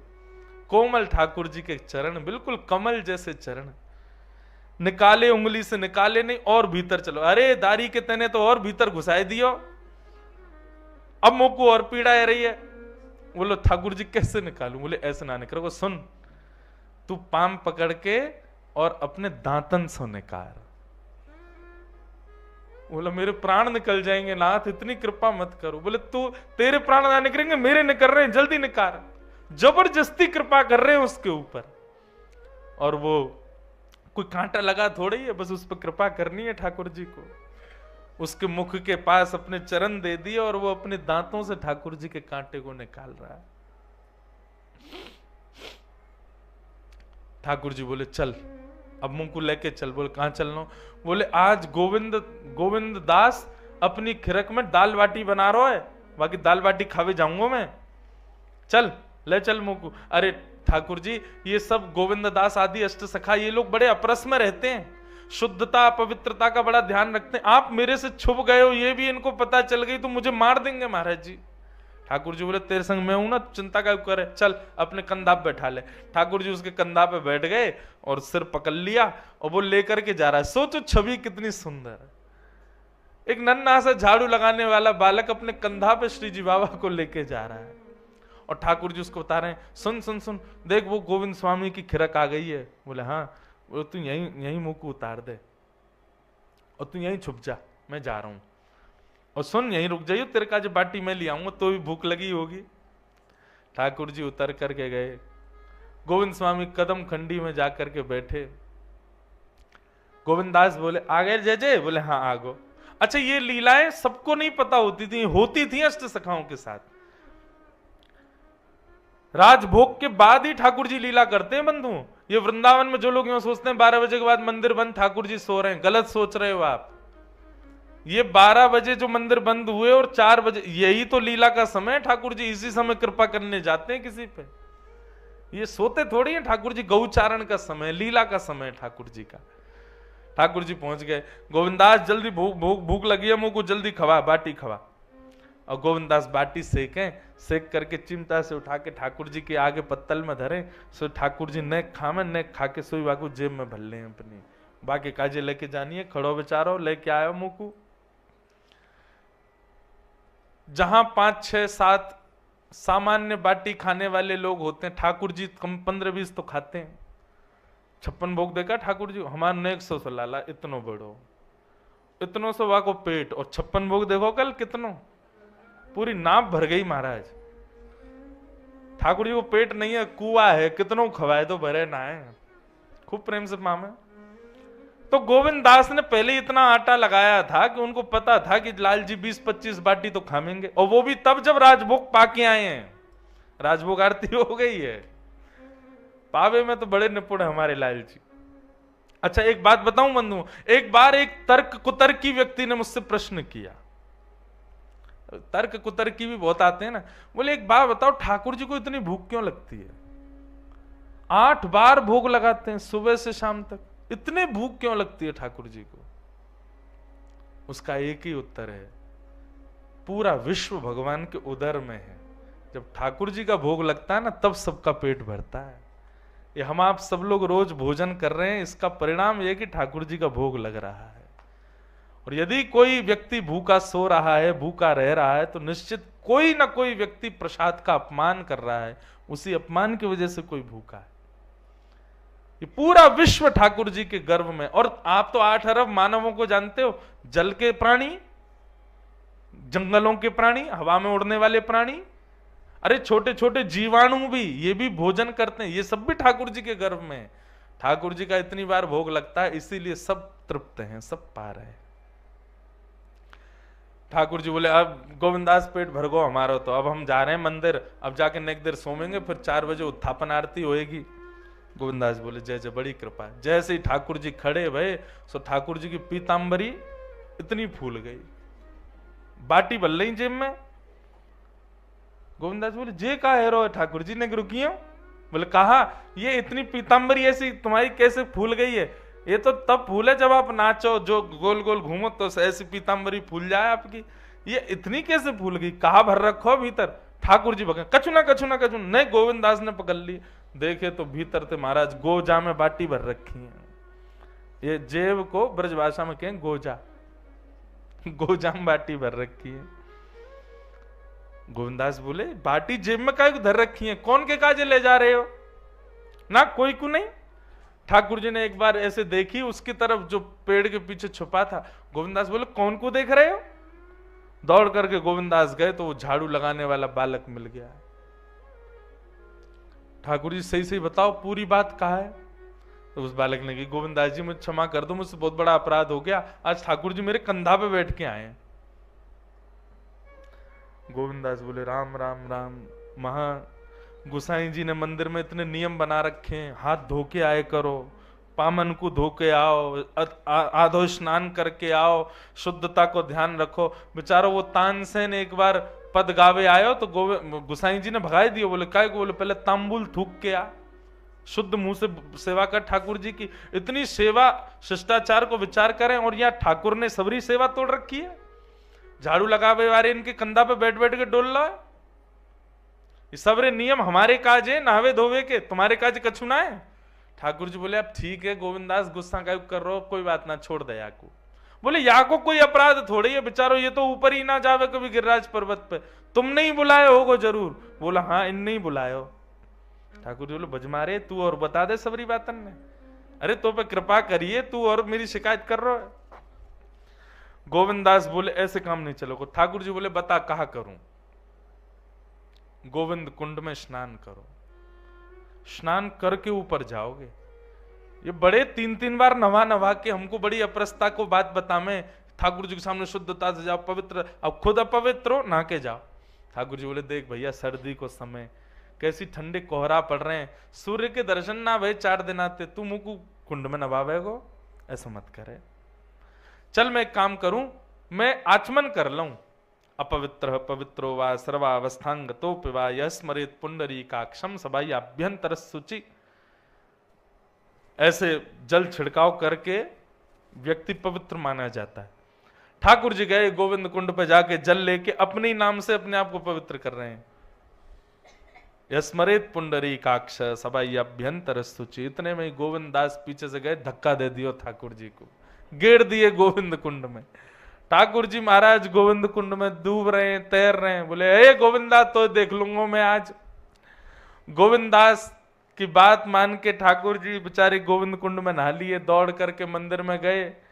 जैसे ही उत्थापन आरती भई सो देखी ठाकुर जी के सर्वांगीण अंग से जल चुचा रहा है। गुसाई जी बोले जय जय, इतनी सर्दी। आपको पता है श्रीनाथ जी साल में 3 या 4 बार स्नान करते हैं बस, तो बाकी के दिन गीलो कपड़ा करके पहुंच दिए जाएं। बच्चे नेक सो सब बालक है, रोज रोज नहावेगो तो बीमार पड़ जाए वो, इसलिए रोज रोज केवल पहुंचा जाता है। बाकी जन्माष्टमी, स्नान पूर्णिमा आदि 2-4 साल में दिन है, उनमें स्नान करते हैं। गोविंदास जी तो बड़े अंगीठी रखी, कंबल उड़ायो। गुसाई जी ने, गोविंदास जी आए, गुसाई जी बोले हे गोविंदा तेने ठाकुर जी को धक्का दे दियो गोविंद कुंड में? अच्छा तो पहले ही आके बता दे, इनने मैंने कहा कियो है, अब मैं बता दूंगा आप कहा कर रहे। ठाकुर जी सारो कहने नहीं नहीं नहीं तू मत बता बे, मेरी शिकायत मत करे भैया, गोविंदा तू मेरो प्रिय ना है, मेरी शिकायत मत करे। गोविंदास जी बता दी, बोले गुसाई जी ये झाड़ू लगावे वारो बालक है, वह कंधा पे बैठ के घूम रहे, इनने शुद्धता पवित्रता का विचार नहीं किया, इसलिए मैंने गोविंद कुंड में धक्का दिया। तब गुसाई जी लाल जी की इस लीला को सुन करके बड़े प्रसन्न हो गए। बोले जय हो जय जय, आप बड़े कृपालु हो, कौन कौन पे कैसी कैसी कृपा करवे जामे, आपके आपके या भाव को हम बार बार प्रणाम करें। ऐसे भैया ठाकुर जी की मधुर लीला 1:45 हो गए हैं। कितने बजे की बस है सबकी?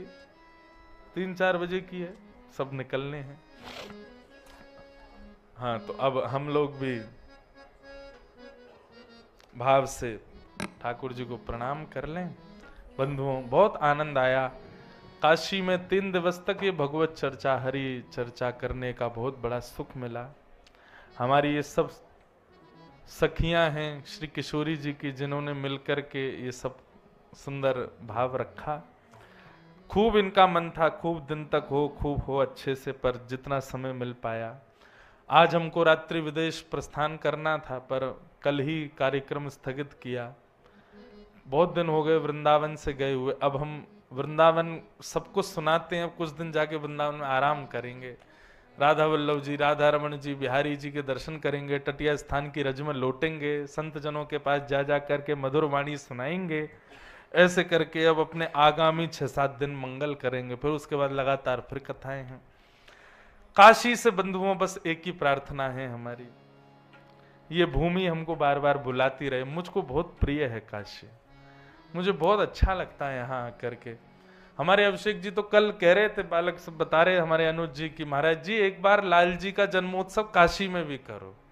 आप हर वर्ष जो अलग अलग स्थानों पर करते हो, एक बार आप गंगा जी के तट पर भी करो।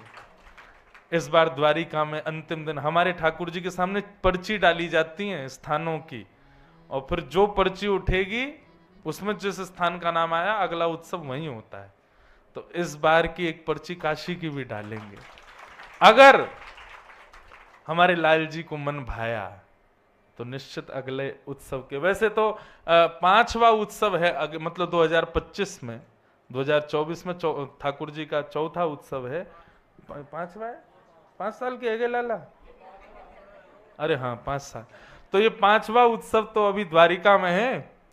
तो हमारा एक और था कि हर 5 वर्ष के बाद एक उत्सव नाथ द्वारा में करेंगे।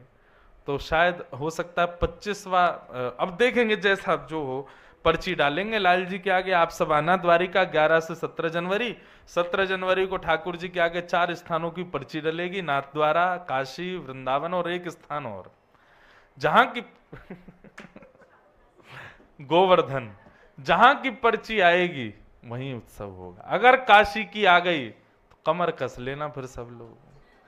1 साल तक आप लोगों को चैन नहीं पड़ेगा, फिर सब व्यवस्थाओं में लगे रहना, कौन सी जगह होगा, सब सुख मिले, महाराज सब लोग पधारें। जनवरी का महीना रहेगा, ठंडी ठंडी हवा चल रही होगी, कोहरा पड़ रहा होगा, विश्वनाथ महादेव पधारेंगे। तो कुछ ना कुछ योजना, जैसी लाल जी कृपा करेंगे, तो अगर पर्ची में काशी का नाम आया तो 2025 का उत्सव काशी में होगा। और फिर उसके लिए आप सब लोग तैयार रहना। हमारे सब जो मंडल है जिन्होंने ये सब सुंदर कार्यक्रम कराया, सबको मेरा बहुत बहुत साधुवाद। लाल जी आप सब पर ज्यादा कृपा नहीं करें, बस इतनी करें कि आप सबके अंतिम समय आने से पूर्व ठाकुर जी का एक बार संपूर्ण जीवन में प्रत्यक्ष दर्शन प्राप्त हो जाए। लाल जी प्रत्यक्ष एक बार हमको दिख जाएं, बस ये कृपा अनुग्रह हमारे ऊपर हो जाए।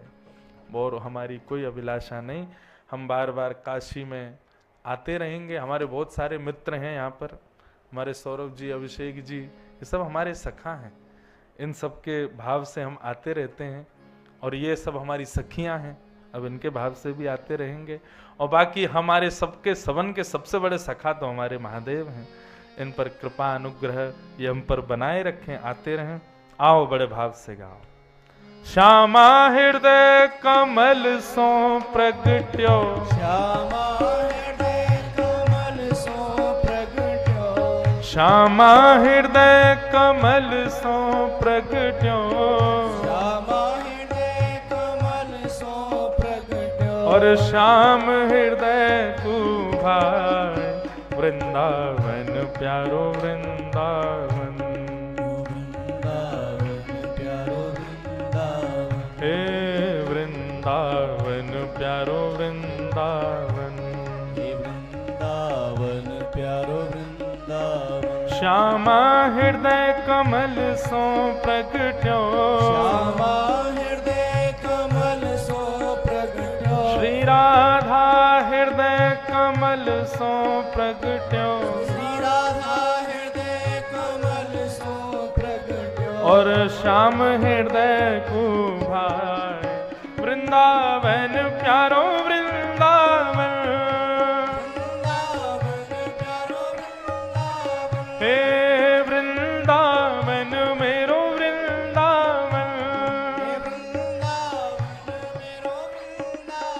सब सुख सागर रूप उजागर रहे वृंदावन धाम।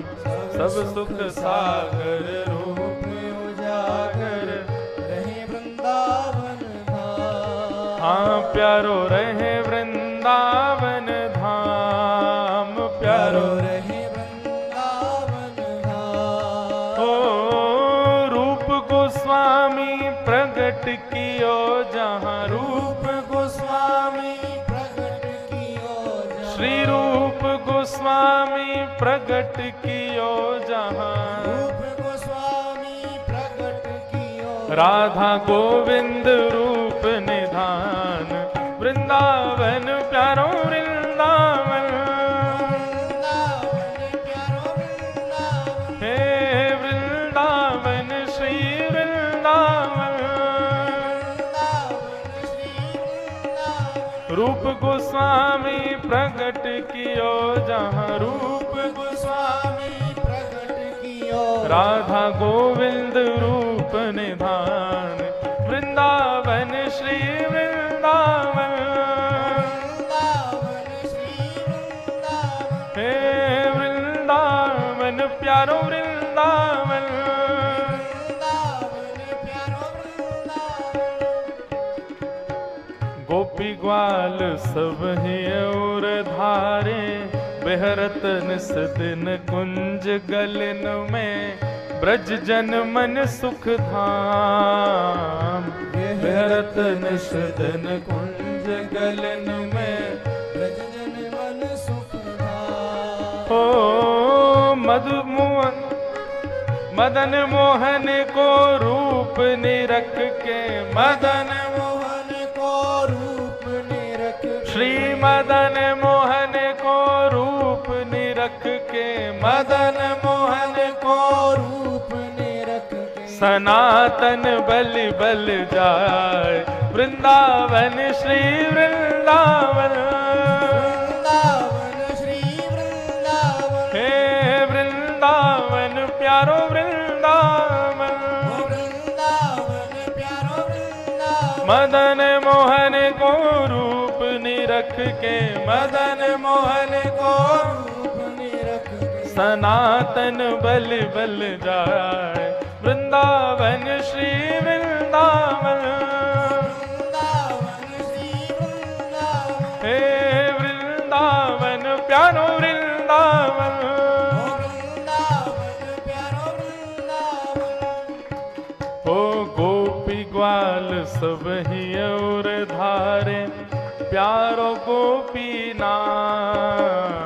गोपी ग्वाल सब ही और धारे, प्यारो गोपीनाथ। हाँ प्यारो प्यारो गोपीनाथ, प्यारो प्यारो गोपीनाथ। हे मधु पंडित जिन कंठ लगायो, मधु पंडित जिन कंठ लगा हे मधुसूदन जिन कंठ लगायो, मधुसूदन जिन कंठ लगा जहाँ है रही जय जयकार, वृंदावन श्री वृंदावन। वृंदावन श्री वृंदावन। हे वृंदावन प्यारो वृंदावन। वृंदावन प्यारो वृंदावन। मधु पंडित जिन कंठ लगायो, मधु पंडित कंठ लगा जहाँ है रही जय जयकार, वृंदावन श्री वृंदावन। वृंदावन श्री वृंदावन। हे वृंदावन प्यारो वृंदावन। वृंदावन प्यारो वृंदावन। गोपाल भट्ट की हृदय वेदना, प्रगट्यो शालिग्राम। गोपाल भट्ट की हृदय वेदना प्रगट्यो शालिग्राम। हाँ प्यारो प्रगट्यो शालिग्राम, प्यारो प्रगट्यो शालिग्राम। कौन?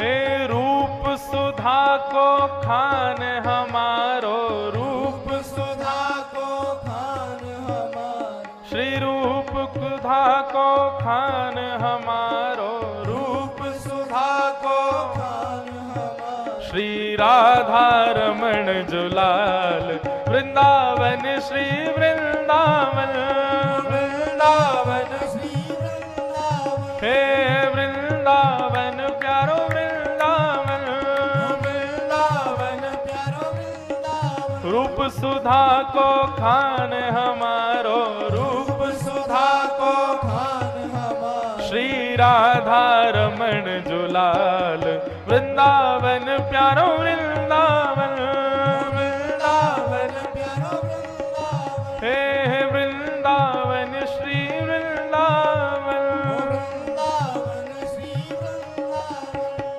हो आतुर है हरिवंश पुकारो, राधा राधा नाम, आतुर है हरिवंश पुकारो, राधा राधा नाम। हे प्यारो राधा राधा नाम, प्यारो राधा राधा नाम। हो सघन कुंज यमुना तट आयो, सघन कुंज यमुना तट आयो, हे सघन कुंज वृंदावन आयो, सघन कुंज वृंदावन आयो। श्री राधा वल्लभ लाल, वृंदावन प्यारो वृंदावन, वृंदावन प्यारो वृंदावन, हे वृंदावन श्री वृंदावन, वृंदावन श्री वृंदावन। सघन कुंज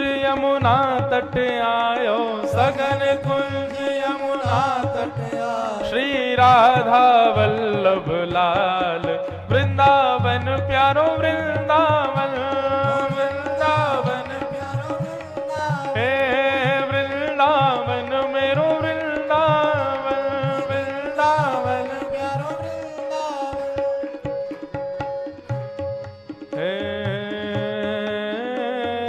युगल किशोर को लाड़ लड़ायो, नवल कुंज ही माह, युगल किशोर कुलाड़ लड़ायो, नवल कुंज ही मां। हाँ प्यारो नवल कुंज ही माह, प्यारो नवल कुंज ही मां। हे कुंजन कुंजन की रज धारे, कुंजन कुंजन की रजधारी, हे कुंजन कुंजन की रज धारे, कुंजन कुंजन की रजधारी। जहाँ व्यास युगल यश गाय, वृंदावन श्री वृंदावन, वृंदावन श्री वृंदावन, हे वृंदावन प्यारो वृंदावन, वृंदावन प्यारो वृंदावन। कुंजन कुंजन की रज धारे, कुंजन कुंजन की रजधारी, हे कुंजन कुंजन की रज धारे, कुंजन कुंजन की रजधारी। जहाँ व्यास युगल यश गाय, वृंदावन प्यारो वृंदावन, वृंदावन प्यारो वृंदावन, हे वृंदावन मेरो वृंदावन, वृंदावन प्यारो वृंदावन।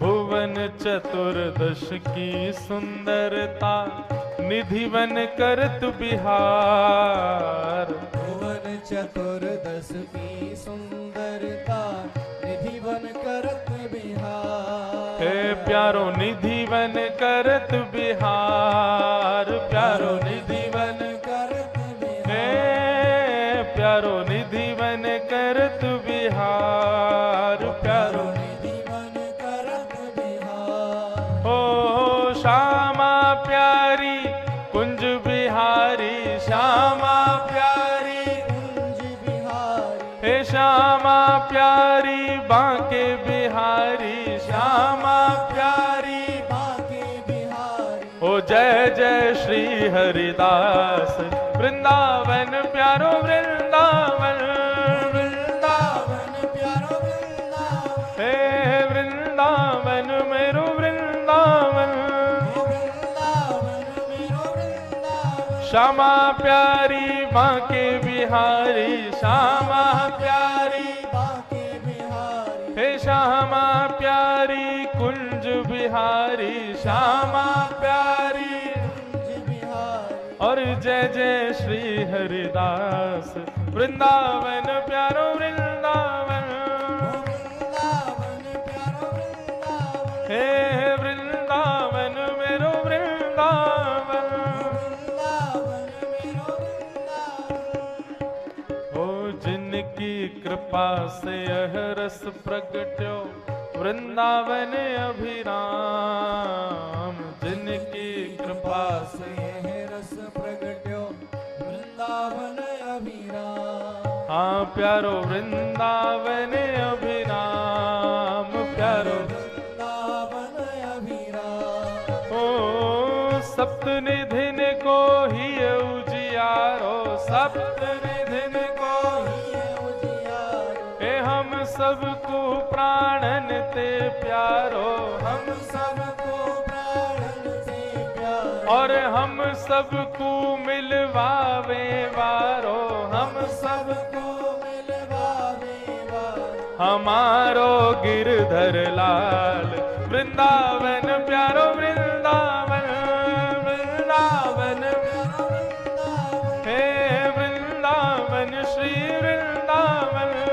वृंदावन श्री वृंदावन। हम सबको मिलवावे वारो, हम सबको मिलवावे वारो, हमारो गिरधर लाल वृंदावन प्यारो वृंदावन, वृंदावन प्यारो वृंदावन, हे वृंदावन मेरो वृंदावन। वृंदावन मेरो वृंदावन। भुजा उठाओ, सब लोग दोनों भुजा उठा करके भाव से गाओ। विश्वभानु दुलारी, राधे राधे, विश्वभानु दुलारी, विश्वभानु दुलारी, जय राधे राधे, जय राधे राधे, जय राधे राधे।